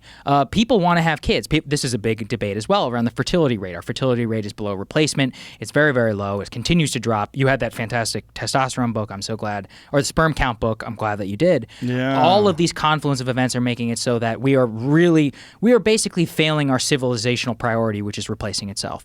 And so again, though, you look at America and you say, why are people not having kids? Yes, there is some cultural drop-off in the people who don't necessarily want to have kids, but people want to have around 2.2 kids when they're surveyed. Like if you survey women and also like fathers would-be fathers, they want to have around 2.2, which is above replacement rate. I think we're around 1.7 in terms of that. What is the number one reason that people cite for not being able to have kids? It's money, which is that it's either daycare or it's I don't have the ability to provide, or it would be really expensive because I forget what average cost is per birth in America for the average like incur cost that you will. I can't afford the diapers. I can't afford in order to change my life. Oh, that means I would have to leave my job. That is where I'm saying, look, guys, maybe the culture has changed a lot, but it sounds like money actually can fix a lot of our problems in terms of marriageability. We actually could increase our marriage rate dramatically if we made it so that people weren't mired in student debt or mired in personal finance, or frankly just had the ability in order to provide for a basic family based maybe on one income. Same thing whenever we have kids. If you want people to have more kids, they want to. Like, people are crying out, being like, I want to have more children, but I cannot. This is what they tell, I think it was the American Community Survey, which is like a branch of the Commerce Department, which does a lot of the census data.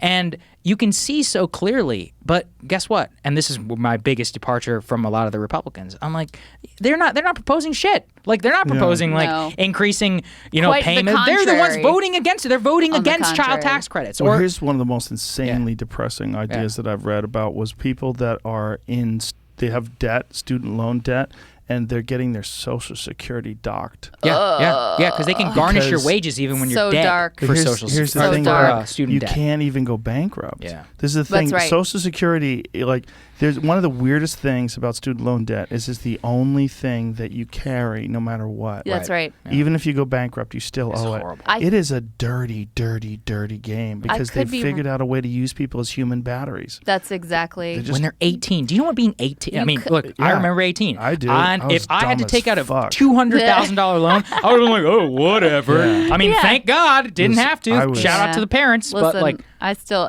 Yeah. have a small amount of student debt I'm paying off, Do but you? yeah, and I mean, listen, don't cry for me. I'll be Yeah. fine paying it Right. off, but But isn't that coming crazy? out of college and then you are starting negative whatever, and that affects what line of work you go I into. Like, bring why this- is it that so many of our best and brightest minds go in and like play with money on Wall Street, adding Exactly. absolutely nothing? Part of it is this story. You got to make the money to pay back your freaking loans. It brings me back to the same thing about trying to figure out how to make less losers. Yep. I think that education should be free because I think that Yeah. our country, if we pay for the roads, we pay for firefighters and all these things that we agree, which are socialism concepts. Like firefighting is kind of a socialism concept. Public goods. Public goods. Yeah. What the fuck is more public good than education? Then investing in your people, your community, your human beings. Yes, and also enlightening people, but also making sure that it's not like the same sort of indoctrination bullshit that's going on in a lot of universities. Yeah. today. just ran into that Well, that's problem, true. right? Which is Oh that my why God. are a lot of Republican voters not going to support that? Because they're like, fuck the university. They fucking hate us. Well, you read some Yeah. of the shit. I mean, that they they're do, saying. right? Yeah, They're but cult. Republicans, It's cult stuff. Yeah, but Republicans still want their kids to be able to go to Of college. course, you of know? course, of yeah, course. They so- just don't want their kids to Right. be Be indoctrinated indoctrinated, into right. Marxist ideology. Exactly. Well, And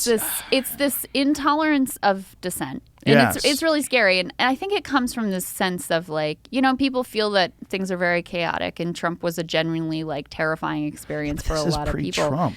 It is pre-Trump. And there's this sense, as someone who is on the left, like throughout history, this was a standard left-wing position. I mean, you support free speech and Yes. and censorship and these like McCarthyism and all this stuff Yes. has always targeted the left. Like, Yes. go look at COINTELPRO, all this stuff. And now you have this really rigid ideology that if you step out on a line even a little bit, everyone's going to come for you, and people are afraid to really say what they think. And it really does pervade. It pervades the media. It just leaves people afraid. It has consequences in terms of their career trajectory, and it ultimately leads to things like, ignoring the lab leak theory because someone somewhere was like, oh, it's racist. And everyone's like, oh, we can't say that then. the Complete biggest, intellectual dishonesty. yes. Yeah, that's Right. it. The That's biggest it. change I was actually recently talking with this guy, Frank DiStefano, on my podcast. Actually, we should talk about that too. I forgot about that. In terms of what we weren't allowed to mention on The Hill, which Yeah. was actually our own respective podcast. Krystal's Yes. is Krystal Kyle and Krystal Friends. Kyle and Friends. Go Yes. sub on Substack. That's right. And The Realignment with Marshall Kossoff. That we finally get to have our due and be free and actually talk about. You couldn't talk Yeah, about this no, we before? weren't. No, Joe, we were Oh. not. We were not allowed to mention. I had written into my contract before I even joined The Hill because I had hosted this podcast with Marshall. So he was allowed to come on the show, but Krystal started her podcast with Kyle, and he wasn't allowed to come on. She couldn't even acknowledge Right. that we had these out. So he couldn't come on as a guest on No, your so, show? okay, so here's On Rising? Okay, No. let me tell you how stupid this is. So Kyle Kalinske, Yeah. obviously has a big following of his own. We start this podcast together, and yeah, they told me I can't have him on as a guest on Rising. Kyle was routinely one of our best guests in terms of traffic. So you're just like, why would He you? just came on Breaking handcuff Points. He got yourself, like- 100K views. He just came on Breaking Points. So thank you, our Kyle. audience loves Shout out to him. Kyle. Yeah. So Yeah. out of nowhere, they just said you have to stop having Kyle on? Yes, Even and though one he of was one of our- the highest traffic. Yes. Oh, my God. And of think- course, Kyle's like, okay, whatever, and we're, also like, all right, whatever. LOL. But they're hurting themselves. That's how This is stupid it old was. media mindset, and you understand this more than Oh, anybody. yeah. You understand collaboration on the internet, which is that on YouTube, among podcasting and more, you have a scenario where when you go on each other's podcasts, when you do each other's shows and more, everybody collectively rises together, Yes. and actually the wealth increases, the profile increases, Yes. and more. This was an old TV mentality because on TV with cable, you have to get locked in, right? Like if you're watching Fox and you're not watching CNN, CNN is losing. If you're watching CNN, you're not watching MSNBC is losing. That's old media, like in terms of the scoops. Zero sum. But this new media, independent environment, we have people, Glenn Greenwald, Matt Taibbi,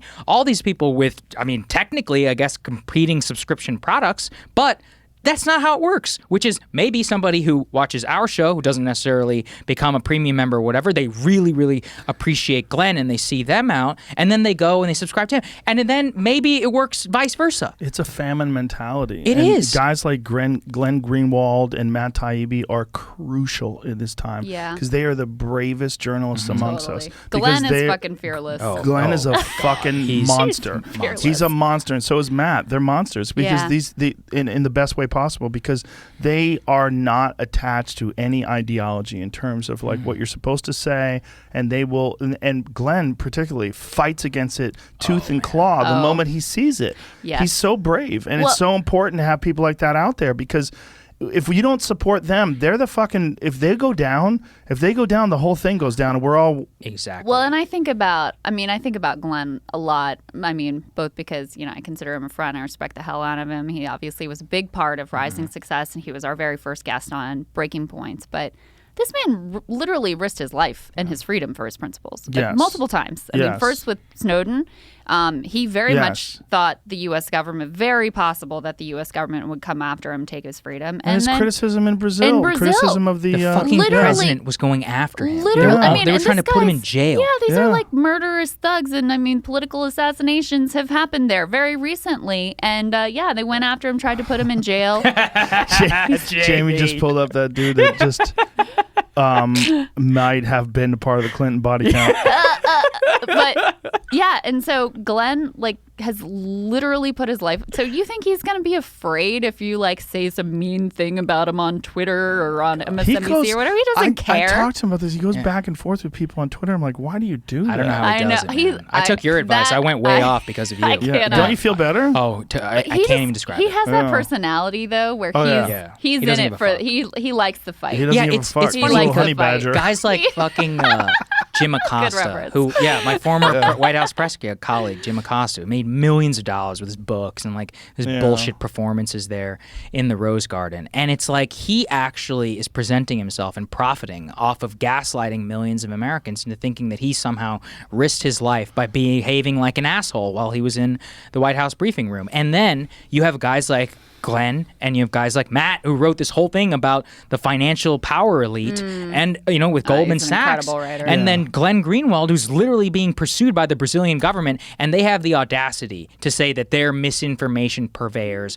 or they're not real journalists. I mean, that is what makes me so angry, because the entire corporate media infrastructure is not about producing actual journalism, especially when the power elite is the Biden administration. I don't know if you saw this. Brian Stelter recently had the White House press secretary on his show on CNN, and he said, what are we getting wrong about the White House? He invited the White House press secretary, the paid propagandist of the United States government, and his first question, I don't want to say too much, but one of his questions to her in his very limited airtime on cable news was, what does the press get wrong about the Biden administration? So he invited her to correct his network and other media's coverage on his cable show. What the fuck is that? That's crazy. It's what you would expect from a guy like that. Yeah. That's what I expect they from love him. her so much. It's so I weird. really I'm like, don't this get it. woman is paid She's to fine. lie to you. Yeah, but and that's nothing against her. That's just that's literally the job description is paid propagandist. And it's you're like, oh, not she's so amazing. really that they love her. It's they don't really have an opinion other than what is the orthodoxy. What are they supposed to say? Right. That what we're talking about with Glenn and with Matt and with you guys. One of the things that I love about you guys is that I know that you're telling me, whether you two disagree with each other or whether you agree or what, I know you're telling me what you really think about things. Yes. And you're not a part of some sort of weird cabal of influencers who's like got together and decided to support It's so hard, some Joe. strange ideology that's cast down upon by billionaires. Right. It's so hard right. to do, though. I can't tell you for the amount of pushback that we both receive from our respective quote unquote sides. Like the amount of shit that you will take. Sure. When we called out Stop the Steal, I burned a lot of bridges with a lot of people on the Trump right, and that is why I barely identify with them anymore. I'm currently so when you think of yourself as a go ahead. right-wing person, do you think of yourself as a fiscally right-wing person? Because I don't see you as like a socially right-wing person. Well, see, this is interesting, and I actually think everything is changing. Old social conservatism was about abortion, guns, and gay marriage. Now, the abortion conversation is still 50-50. Gay marriage, I think 70% of Republican voters in the latest Pew Research poll support gay marriage. I think that's a positive trend. It's very crazy, actually, if you think about where things have moved in 20 years. Oh, Obama didn't even run on gay Obama. marriage How in about 2012. Hillary Clinton until 2013 didn't support gay marriage? 2014. Really? So when you think about how crazy that has changed, I think social conservatism today is actually one of the best pieces I read on this. Shout out to Matthew Walther. It's called "Rise of the Barstool Conservatives." So if you were to ask me who I think like the biggest like right-wing social icon in America right now, 25 years ago, I would have said like Franklin Graham or something like that. I think it's Dave Portnoy. I really think it is somebody like Portnoy who is anti-PC. The current social conservatism, or at least the way that I think things are moving forward, is anti-woke, anti-PC, and that is where I think the emerging fights are around so for example, around abortion or something. It's not that you, like Portnoy or whatever, he's not personally pro-life. I think he's actually on the record that way. But he's also probably not going to actively be hostile towards people He's who are pro-business. Correct. He's very pro-business. This is where my politics change a little bit because I'm extraordinarily anti-PC, very against the anti-woke stuff. But I am much more, I would say, I call myself centrist when it comes to economics because I know what the actual populace believes on economics. They're extraordinarily, taxing people who are rich is extraordinarily popular. Florida, which just voted for Trump, by 3.2%, higher than Barack Obama, won that state, also voted overwhelmingly for a $15 minimum wage. So how the fuck does that happen? Interesting. I know why. Because actual voters, whenever you take the culture part of it out, they're actually very much for paying higher wages, taxing the rich, rebalancing our financial system, making it so what I was talking about, people being able to get married and more. It's the culture woke piece of it which just drives everybody. This is how you know the world is upside down. Florida is the most rational part of the country. It shows you how toxic the Democratic Party brand is, that they're like, we want the stuff that you claim that you want, but we want nothing to do with it. Well, when you see it on the front line, you see Pelosi and Schumer on their knees with African garb on. That's and crazy. you know that's horseshit. Right. Thinking horseshit. that that's real. And thinking that it's going to work because, first of all, they're older, right? So they evolved their ideology before the internet came around. And so they're used to bullshitting people. They're used to bullshitting people with they're like a comic that has a 20-year-old act. And they're like, hey, here's my Nixon impression. And people are like, who the fuck is Nixon? I saw a comic like that, actually. It was terrible. He was he used to be on SNL. I don't want to shit. Yeah. I know who you're talking about. Okay. So one of the things around this, though, is that I personally, at least kind of how I view myself, is like a spokespeople for so many of the completely underrepresented in America. We're in our great state, Texas, like where I'm from. I always think about people. So you saw the large Hispanic swing towards Trump here in South Texas. Yes. So in Laredo, for example, and McAllen just elected a GOP mayor, which is fucking crazy. Yeah. But it's an 85% Hispanic town. Nobody speaks for somebody who is Latino, maybe third or fourth generation, who's skeptical of mass immigration, but who also is like pro-life, pro-$15 minimum wage, pro-Medicare for all, and pro-gun. Nobody speaks for that person in American politics today. And that is where I think the emerging future is. I think that the future of any Republican Party, if they want to survive, given the inability to win the popular vote 7 out of 8 last presidential elections, is changing their stance on economics and what it is embracing this anti-PC against the liberal intelligentsia and elite. Now, this is all easier said than done because what's Krystal immediately going to say? Yeah, but because they're owned by the fucking billionaire class, they're not and because gonna do they're that. never going to give it up. Tell them the Mitch McConnell thing about this tax leak story. Oh, yeah. This is fucking crazy. Yeah, so we were just talking about the tax returns of the billionaires. Yeah. Like, Yeah. Well, I heard that, Mitch yeah. McConnell's response to that was, we need to lock up everyone who was involved Hunt them down. Hunt them down Hunt and lock down the them people who leaked the tax. Imagine. Yeah, your response to the story is I that. loved your response to it. Yeah. Yeah, I was like, we need to hunt down the people who Yeah, made it yeah, possible for yes, billionaires exactly. to not pay any fucking taxes. How about that? Exactly. And But not yeah. only that, if you were a billionaire, and this is not a slight on my friend Elon, but if you were a look, if I ever become a billionaire, I want to pay taxes. I don't mind paying taxes. I don't even think about it. I don't care. I mean, I think that you're supposed to pay. If I could pay 50% more and know that my money is going to educating people, Right. and when you kind of do that with philanthropy, you kind of do that with charitable donations, but it's not the same because all that stuff you don't understand. Like what's the administrative cost? How much is actually getting to people? Well, and There's a lot of, what's if you the ever read, Also, why priority? did this is the thing too about why did they get to donate their money to what they? So, for example, with Bill Gates, we've never had this before. He was funding that project to dim the sun. This isn't this is real. Wired. Shout out to Wired. of the way he apparently dances. now Look he at how doesn't he want to dim the dances. sun anymore. They've doesn't? abandoned that project Oh. because of funding constraints, divorce. But LOL.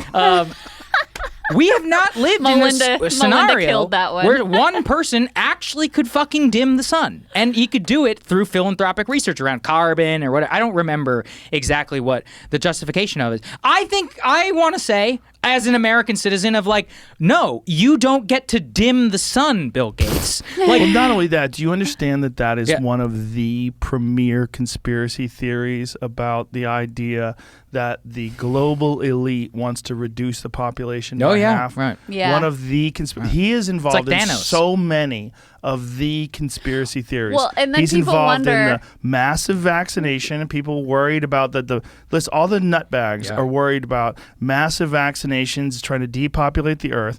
All the nutbags are worried that he's going to spray things into the sky, Right. and somehow or another it's going to like come down and ruin our water supply and our food. And who the fuck knows if it would, because it's an unprecedented experiment. Right. But even crazier, all of this goes back to the Sumerian text. And this is where it's really weird. There's a guy named Saagar Sitchin who wrote some incredibly controversial books. And one of them was, I think it was called The Ninth Planet. What is it called? Anyway, Saagar Sitchin was a guy who is a linguist and a scholar who he took ancient cuneiform tablets from Sumer. Okay. And his idea out of all this stuff, and he wrote all these books about it, was that there was another planet that's on an elliptical orbit that would come in and out of Earth every 3,600 years, and they genetically manipulated lower primates to create human beings. And they came here to mine gold because their atmosphere had deteriorated, and they wanted to suspend reflective gold particles in their atmosphere. And Earth has a very large amount of gold. Okay. So they would come here and get gold, and they would get people to mine this gold for them and make gold very valuable. So Okay. here's the thing. If you're thinking, this is obviously... how does Gates get there? Hold, please. We're getting there. This is a nutty conversation, right? Yeah. So if you go back to like ancient civilization, why the fuck would gold be valuable? When you're talking about people that barely had money for food, imagine giving someone a piece of gold and they give you a cow. Why would you give someone a cow for a piece of gold? Right. Why wouldn't you want metal that you could turn into like iron, something you turn into weapons, Something Right, it's very immediately valuable. useful. Right, used for a tool? Well, what Saagar Sitchin believed, and you know, if you ever follow like ancient Sumer, it's a very bizarre civilization. Very bizarre in the fact that they had a detailed map of the solar system, like 6,000 plus years ago, including Pluto, with all the planets in the correct order, and they had these weird images of like really tall, giant human-like people with little monkey people sitting on their lap, like human beings with tails. Okay. Strange shit, right? All right. And he believes, and most people don't agree with him. Like There's a whole website by other Sumerian scholars. It's like sitchiniswrong.com. You can go there and they break down, and there's a disagreement about all this. But anyway, he was saying that the reason why these aliens would come here is because they wanted our gold. And they wanted our gold to suspend particles into the atmosphere to protect us against the rays of the sun. And that's what they were doing on their planet. And they were coming here to get our gold so they could suspend it into the sky to protect their planet. Well, this is what fucking Bill Gates is talking about. He's literally talking about suspending particles in the sky. To protect us against the rays of the sky. But this is how bonkers it is. It's literally, I mean, Zechariah Sitchin wrote this book in the fucking 70s. Wow. He wrote this book, what was his book called? Zechariah Sitchin. He's a strange cat, like a super. It sounds like it. It's me and my buddy Eddie Bravo used to get high as fuck and read these books, and it's so crazy. I don't know. So do you buy it? No. Oh, okay. No, I don't buy it. I don't. No. I don't buy it. But I'm fascinated by how many of the things that when you talk about super elites, right? The crazy conspiracy theories of super elites is always, see, this is the thing. Like, I talk about a lot of things that I don't buy. And some people find that very problematic. Right. You know, they don't find like it uncomfortable. They don't like it. They don't like that I even bring some of these things up. Because I'm like, why is that real? Like, why does this one fucking billionaire want to vaccinate everybody? Why does this one billionaire want to suspend reflective particles in the atmosphere? Bill Gates, I would like it more if he did want to vaccinate everybody. He's been standing in the way of global vaccination is the truth.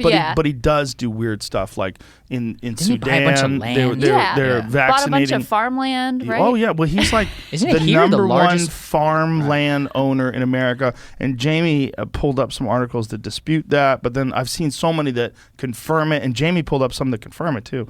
But so he owns a shitload of land in America. I think he provides McDonald's with all their corn or some shit like that. Story from yesterday. All potatoes, excuse me. Private farmland owner in the U.S. accounting for more than 269,000 acres. I think he also provides McDonald's with all their potatoes. Really? Yeah, that one I didn't know. Google that. Google whether or not. Oh, right there. Go back. Oh, yeah, it does say that. Right there. Right there. Right there. Potato farmer. Bill Gates is McDonald's fucking potato farmer. You nailed it. And you can see his farms from space. And then you wonder, and then people in the media are like, why do people believe all these crazy conspiracy theories? Because some of it's fucking true. But just imagine a guy that is genetically modifying crops, a guy that is wants to spray the sky. That's the Stratosphere Controlled Perturbation Experiment, Scopex. But go to Zechariah Sitchin. Like Zechariah Sitchin's Sumerian text translation. Yeah, I was trying to dig through that to find out what he specifically said. It's complicated shit. But the thing is, like, he wrote about this. Sitchin wrote about this in the 1970s.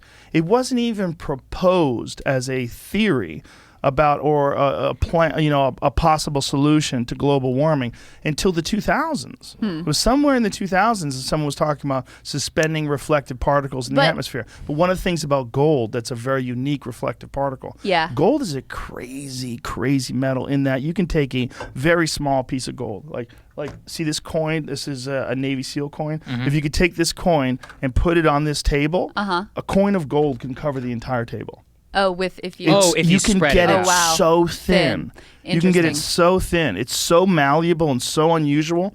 And it's weird, like gold plating. That's why gold plating is so interesting. I guess the counter argument about some of these things, because there are other things like, oh, did this book predict this happen or whatever? Like, with so many books being written in any given year, isn't one of them going to weirdly accurately predict something that happens? Fiction. Right? This is the problem with this book is it's not fiction. This is deciphering the oldest language known to man. Right. But still, I mean, the same sort of principle applies. Like, if there's this much body of research on these various times and beings and places, etc. Yes, but and this much conspiracy writing about it, surely some part of it is going to be like, oh my God, they predicted the thing. Someone sounds like a skeptic. You know what's funny, Joe? And someone sounds like she doesn't smoke any weed. Crystal's finally realizing. Wrong on the second count, but Crystal's finally realizing where all my crazy. You know, I do need to do shrooms, so we're gonna have to work on that one. She's realizing where all my crazy shit comes. Where I'll be like, I was reading this book, but it's got Graham Hancock, and I was like, there's a city. Go back, and so I get it all.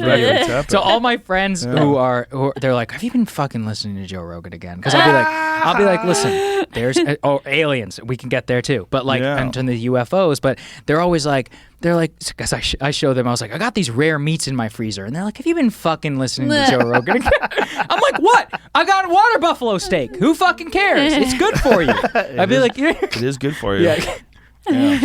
Yeah. These things are obviously fun, right? And we don't know. I mean, like, I'm not a scientist. The problem is the podcast reaches too many people. So when I talk about this wacky shit, then people are like, you're spreading dangerous conspiracy. I remember Media Matters wrote this whole article about me being a piece of shit because I talked about the lab leak theory. Oh yeah. Oh wow. Right, yeah. Guess what, fuckers? Guess what? Yeah. But it was like, it wasn't even me talking about it. It was Brett Weinstein, and he was explaining it from a scientific perspective. Right. He was talking about the actual components of the virus and what we know about it and why. And he was very careful about the way he described it. Yeah. He said it is more probable than not that it came from a lab. Yeah. I think this is why I believe so much in your platform and why I'm frankly just such a big fan is because I know that you're just bullshitting sometimes, but the power that you have to be able to elevate these types of conversations is incredibly important. Hancock in particular, like you had Hancock on over a decade ago. The archaeology community said he was totally full of shit. Oh, guess what? Half the stuff that he said out has actually turned out to be true. Yeah, and so more than your half now. questioning of conventional wisdom has actually played a direct role in influencing our understanding. Lab leak is another one. Frankly, weirdly, the two most important people to UFO disclosure are yourself and Tom DeLonge. Right? Tom DeLonge's fucking Blink-182. Not only Tom that, DeLonge broke my heart many years ago. He was the worst guess I've ever had about UFOs because he fucking believes everything. That's right. That's he the problem. doesn't have. I was he doesn't like, have ability to I was soar. like, something's wrong. Right. There's like two wires, and you need to go like this, and they're not doing that. They're like and this. that's actually a problem in some of these areas that are like pushed down in the mainstream. Yeah. Is the people that stick with it are the ones who will embrace the wildest shit, and It then that wasn't serves to that. continue to discredit. It wasn't No. that. It was something wrong.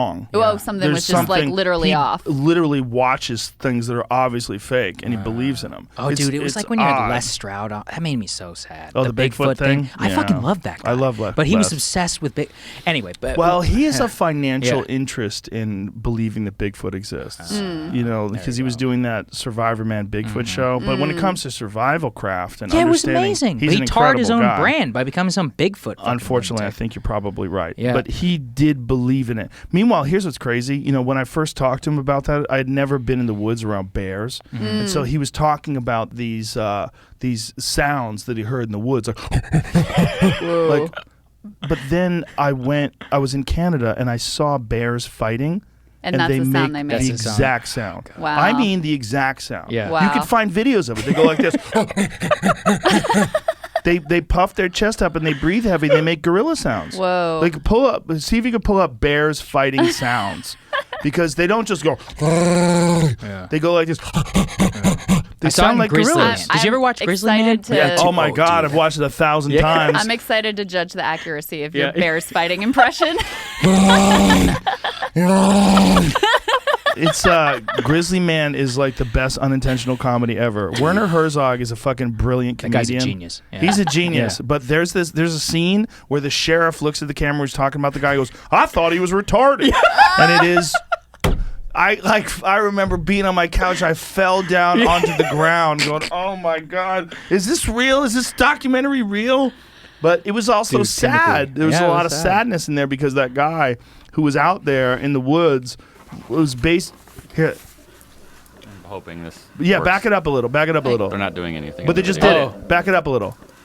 They're just walking. But in the beginning they I know did they're it. not- they're not doing anything. But just Oh, the they're starting sound. Just go back to the sound. They weren't doing anything. They're just walking. Jamie, bring it back to the beginning because they said it. You could hear it. They make a noise. They're just walking around right now. Yeah, but there's a noise that they made that you played that I heard. I'd made an accidental click and there wasn't anything going on. I'm telling you. Well, where did you click it? It made that. It was like right here. Okay. This intense scrap between two Well, brown this is what they bears, do. the They're headline. they're sidelining each other. It's super weird. Circling each other, kind of. See, if you're in your fucking tent and it's dark at night, Oh, and it you're would in scare the Alaska, shit see, out of hear me. that? Hear that right there? Back it up a little bit. That right there. That's it. Oh, I see what you're saying. This, yeah, That's it. It's a fucking gorilla noise. Whoa. They do it. I've seen bears with my own eyes fighting, doing this, and it was a male bear that came around a female bear who had cubs. And the female bear was like, "Get the fuck out of here!" And she got him. Whoa! And the male bear was like, you watched this? I was like 100 yards away or less. Dude. Less than 100 yards away. Yeah, it was wild. Yeah. It was wild. They were black bears, so they're a little bit less scary. Yeah, but that'll it was humble you. Fucking sketchy. That'll humble you. Yeah, because they get on their hind legs and you see this fucking 8-foot bear. They're so big. Yeah. Well, and they could just do whatever they wanted to you. Oh yeah. Well, have you ever seen one run fast? They run like 30 miles an hour. faster than the fastest sprinter that's ever lived. And they're so big. They just take off, and you can't. They look like this lumbering thing, and then all of a sudden they're running really fast. You're like, fuck. You know what show I was obsessed with was Life Below Zero. Oh my god, I love that show. Oh really? Love that show. Oh wait, no, you had Glenn Villeneuve on. I had listened two to that people interview on it. I had Glenn Villeneuve on, and I had that woman, Susan. Oh, Sue Akins. Yeah, Sue Akins. Dude, I'm obsessed with her She's show. amazing. She's fucking badass. That gangster, you want to know what that lady did? A bear attacked her, broke her hip. She went to the hospital, right? She had to drag herself away. Got to the hospital. Got out of the hospital, shot the bear, and ate it. Holy shit. She doesn't give a fuck. Fucking ate it. She chain smokes cigarettes and just fucking kills shit all day. She's my hero. She went back and shot the bear and ate it. Because there's this coyote killed my chickens in California, and I wanted to eat it. And I camped out. I was like, for fucking days. I had a perch on my balcony with my bow, and I even tied one of the dead chickens to a pottery plant, a pot that you pot plants in. Yeah. And I tied it and I waited. And I had a whole plan. I was going to eat the coyote. I was going to shit into a garbage bag and throw it over my fence so that the other coyotes, after I ate him, would know that I ate their friend. I had a plan. I was so angry. What does coyote taste like? We're going to find out. It's gamey. I was going to find out. You got to like vivisect it, like on the what was that Skinwalker Ranch? Did you know about all this? Yeah, all that, like, I went there. Really? So what was it like? Nonsense. Okay. Bunch of meth heads. You know what's weird though? Is Skinwalker. This is the. Oh, here's the thing. It's a UFO hotspot. It's also a place where a lot of people do meth. Okay. The two of them together, you gotta go, huh? But here's the thing: Skinwalker Ranch is the reason that we have the UFO report that's coming right now. Robert Bigelow is. That's right. And Bigelow was on my podcast, and he's a very nice guy. But unfortunately, he believes a lot of things that don't make any sense. Like he heard some noise downstairs, and he believes that it was ghosts. Like he has got this weird people like. They make these connections, and you go, "Why are you making this connection?" And then you ask them, and they don't have an answer. Yeah. And Bigelow's a genuinely very nice guy, and a very smart guy, and a very successful guy, but he's a fucking true believer. Mm-hmm. And those true believers, those are the ones you got to go, man. I wish you weren't a true believer. Yeah. Because they need more skepticism. But here's the other thing to be able about to look Bigelow. at things objectively. He has immense resources. And he might have access to things that he's not willing to discuss, and it's hard to tell. Well, that's because always he's obsessed. He's obsessed in a way that you almost like want to get that guy alone and get his trust and go, come on, man, what have you? What are fucking you seen? really now? What have you fucking Isn't seen? that always the case though? You've had that one guy, Jacques Vallée. Jacques Vallée, right? yeah. And he was, he's like supposedly in possession of and I'm like, release the materials, dude. Like this is where I get very annoyed by a lot of cases. I know he does, Jacques and so I'm Vallée just like, knows some release it. Like this is part of my frustration. One thing that he discussed that was really fantastic was that there are alloys and there's these samples of metals that if a company was to construct this metal, it would cost billions of dollars to do so. And there is no known version of this alloy that exists on Earth. And there's an actual alloy that they're testing and working on right now. And through Jeremy Corbell and George Knapp and all these leaks and releases from the Pentagon, people are now understanding that not only is this a real phenomenon, but there's actual video footage that cannot be explained of things that show no visible propulsion system, no heat signature.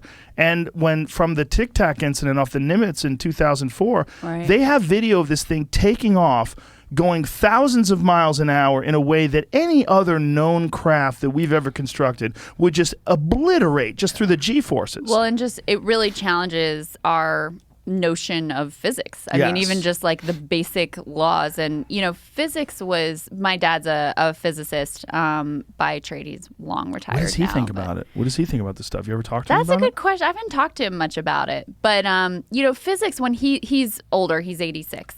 And so when he was coming up through college, like physics was a hot line of in where there were all kinds of developments there. It was really considered the frontier. Now that profession seems to have gotten kind of stale and actually ossified in a similar way where it's like you have to have this particular ideology and you have to pursue within string theory. And if you're looking at theories outside of that, then you're not going to progress in your career. And there's this sort of groupthink mentality that's set in. But that's part of why I find it really fascinating is because like this is defying the basics of what we understand about how the universe works. So what's going on there? I love the story too because I mean, first of all, there's no bigger question. You and I are both nuts. Dude, I know. We have problems. I'm sorry, everyone. We share things. We text each other. We're both real. We have real problems. But I will say this, which is that it intersects. I was a Pentagon correspondent once upon a time, and so what really pissed me off with this recent New York Times story, I did a big monologue on this, is the Pentagon has this forthcoming report. So they got to pre-leak the report and have the journalists write it the way that they want. And I know how they do it. They do an embargo off the record, and they say, here are the findings, which is the findings. This is what the Times headline was, which was that the government finds no evidence of aliens. None. And you're like, oh, shit, that's a crazy story. And you read it in the first paragraph, and also no evidence that it's not. So you read even deeper.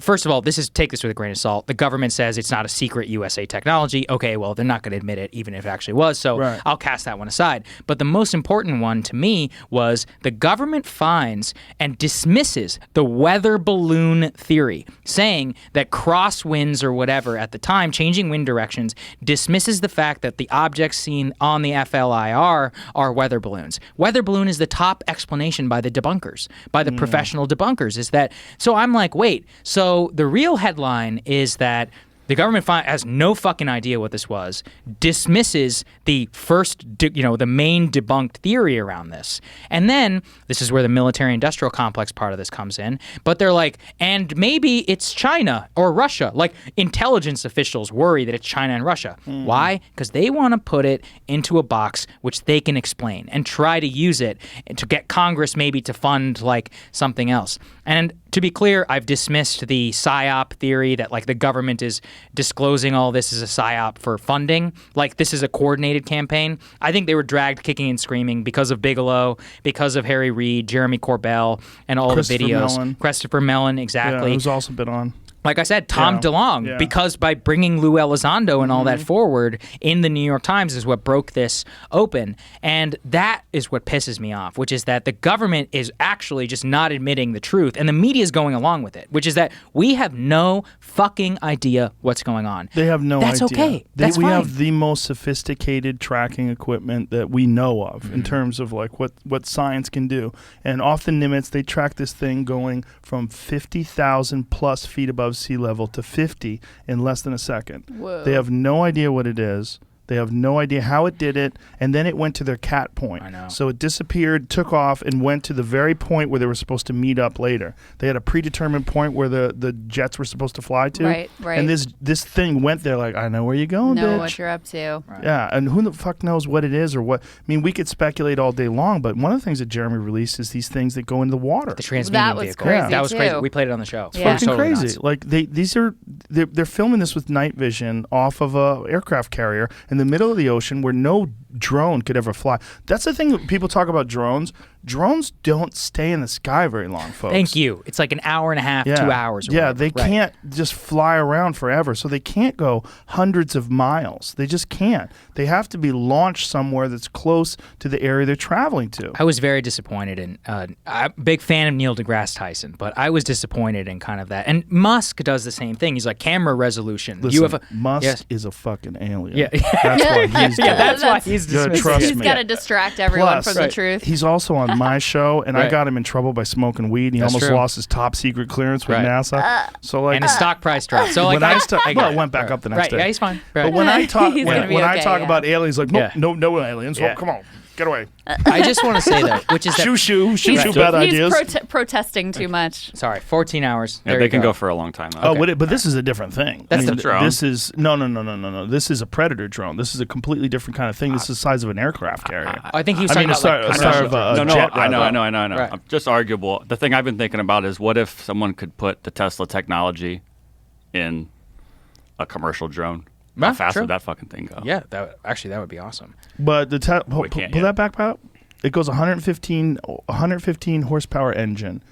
Okay, so this is a thing that goes slowly because it's got a 115 horsepower engine, which is one of the reasons why it can go so far or for so many hours. So Can that scoot thing scoot along along at at 300 300 miles an hour at a maximum of 50,000 feet. Well, okay, I'm definitely wrong about that then because I'm thinking about drones that are civilian drones. That's what I was thinking about the things that. Well, this is goes to the whole. This is what Neil But if deGrasse that Tyson could scoot said. along at 300 miles an hour, I don't think it can do that for 14 hours, right? I think once it goes that, it's like a fighter jet. The thing about fighter jets is when they go really fast, Right, they can't burn gas. That's why they Yeah. all can mid-air refuel. Yeah, they can't go for very long going really fast. That's just the one they're talking about, though. That's that one, I right? got Like that they at- might have some other ones that they Yeah, made that go yeah. wait. Yeah, For that's sure. a good point. So what? Well, here's the real point, right? What if they've developed a nuclear-powered drone? Right, because we always like a think carrier, right, Yeah, or because submarine. we know that they have submarines. That what was they said that they can fucking these nuclear-powered aircraft carriers can go for months at a Oh, time. years, I think. Yeah, Yeah. like years Theoretically, rather. Yeah, yes. like just on the power of nuclear energy. Especially the super carrier. Right. So imagine if someone devised, and it's not outside the realm of possibility, right? They can figure out some way to make a When he was here nuclear-powered that day, I drone. found this story, but it wasn't. I couldn't find enough info on. But there's like this picture that exists of crash drones from Iran and Saudi Arabia that are triangular shaped. Don't know any information about what's in them because they're not telling you. Right. But That those looks things like a exist jet. too. It's shaped like a jet, right? The weird one was the ones that were pyramid shaped because they seem to be 3-dimensional, like literally like flying pyramids. And they were flying in formation. Yeah.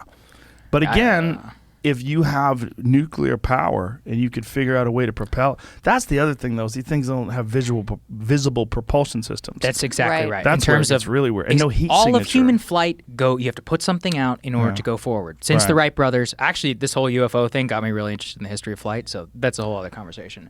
But with deGrasse Tyson and the photo theory, like why have guess what, guys? In the middle of the night, the transmedium vehicle, that was at 11 p.m. in the middle of the fucking ocean. Wait, of so course. is what he's saying basically like, why aren't there any like good Why aren't there normal, better like we all photos? have these Correct. cameras on us all the time? Well, Why isn't there a Exactly. single like high He res? also Why has- isn't there a That's his single question. photo? And so this Yeah. is like they're like, look, like if you would think, and here's my thing, which is that, yeah, the current ones are grainy because actually it's a miracle that we have video at all of something moving In the at nighttime in the middle of the fucking ocean. Yeah. Or at how high was Fravor? Like 50,000. I forget Some how high he pretty was. high, yeah. Whenever Fravor was up, so it's like okay, or whoever got that video, which I think was the guy who came up after him. It's like, yeah, no shit, it's grainy. No shit, it's like that's what radar looks like. Whenever you're looking at Well, it's like also heat they're signatures. trying to identify things to shoot down out of the Exactly. sky. They're not looking at things like they're not trying to Your get camera phone. Try and zoom in on your Instagram camera phone pictures. next time at night Yeah. and see how good your shitty There's resolution something is. going how fast? 15,000. Well, they 15,000 have miles an hour. zero understanding of how fast it went because it literally disappeared in front of their Wow. eyes. It went so fast it just vanished, like Yeah. Gone. So that would be hard Imagine to capture. what- That'd be imagine hard to capture But on an imagine- Thank you, iPhone, I think. Krystal. Thank you. Imagine Just my being a humble guy. opinion.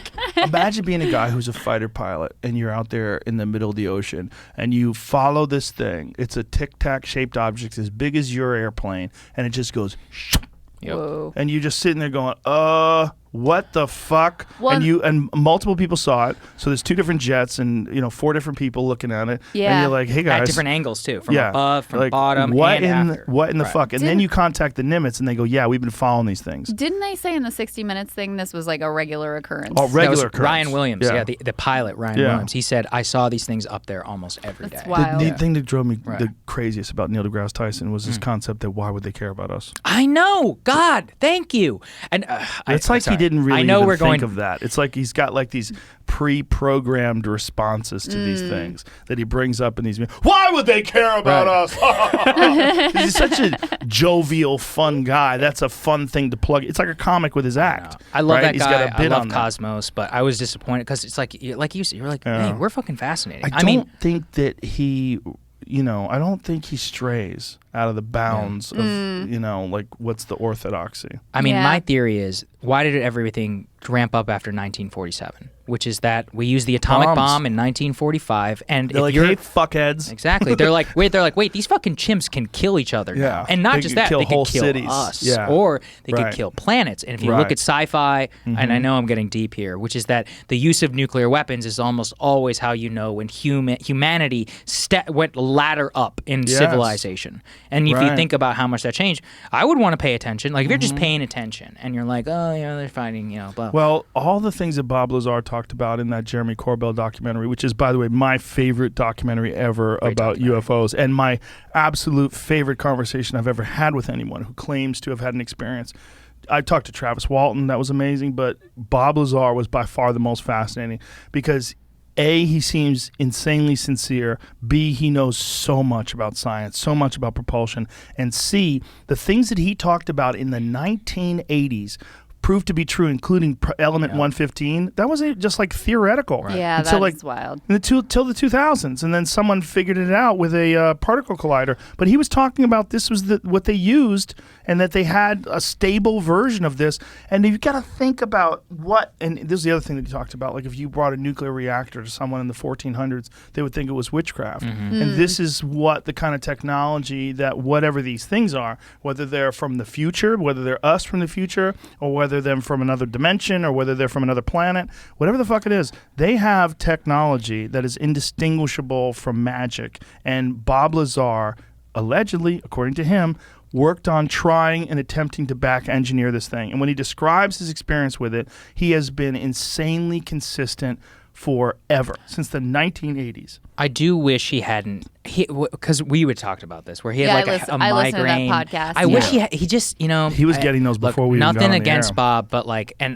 freaks respect out. his story. Yeah, he had an affect where if you were really skeptical, like imagine if that was your introduction to UFOs. Like for me, I always tell people, I'm like, you start with Fravor. Yeah. The most unimpeachable person there is. You listen to him on your pod, listen to him on Lex pod. You listen to that, you're going to believe that some shit happened. Now, you can think that the sensor went wrong. You can think that maybe, the radar fucked up or Mass weather balloon. hallucination. Fine. Okay, fine. I mean, I would accept that, but he believes what he's saying. Then, you listen to people like Christopher Mellon, you look at the videos, Jeremy Corbell, George Knapp, and all these guys that put out for a long time, like stick within the realm of the respectable that has been vetted by journalists, then it's time to listen to Bob. See, this was Bob, this is Bob is where when you're all Saagar- in. Yeah, that's when you're ready for it. Yeah. Bob's when I push all my chips in. I'm like, I'm all in on this. Well, gravity propulsion, right? Yes, Transmedium vehicles. exactly. How the fuck? So everyone's like, how? I saw some idiot online. He was like, how would it even move between air and water? I'm like, oh well, let me. watch Bob Lazar. This is this was the real break for Saagar with Trump when he failed to release. That's right. Fuck yeah. Bullshit. That's when he said, "Fuck this, bro." Yeah, Guys, I was so Get mad. Biden in there. We're more Maybe we'll than give 3 get hours a better in, chance. and now shit. we're going to do your Yeah. podcast. That's now. right. So Yes.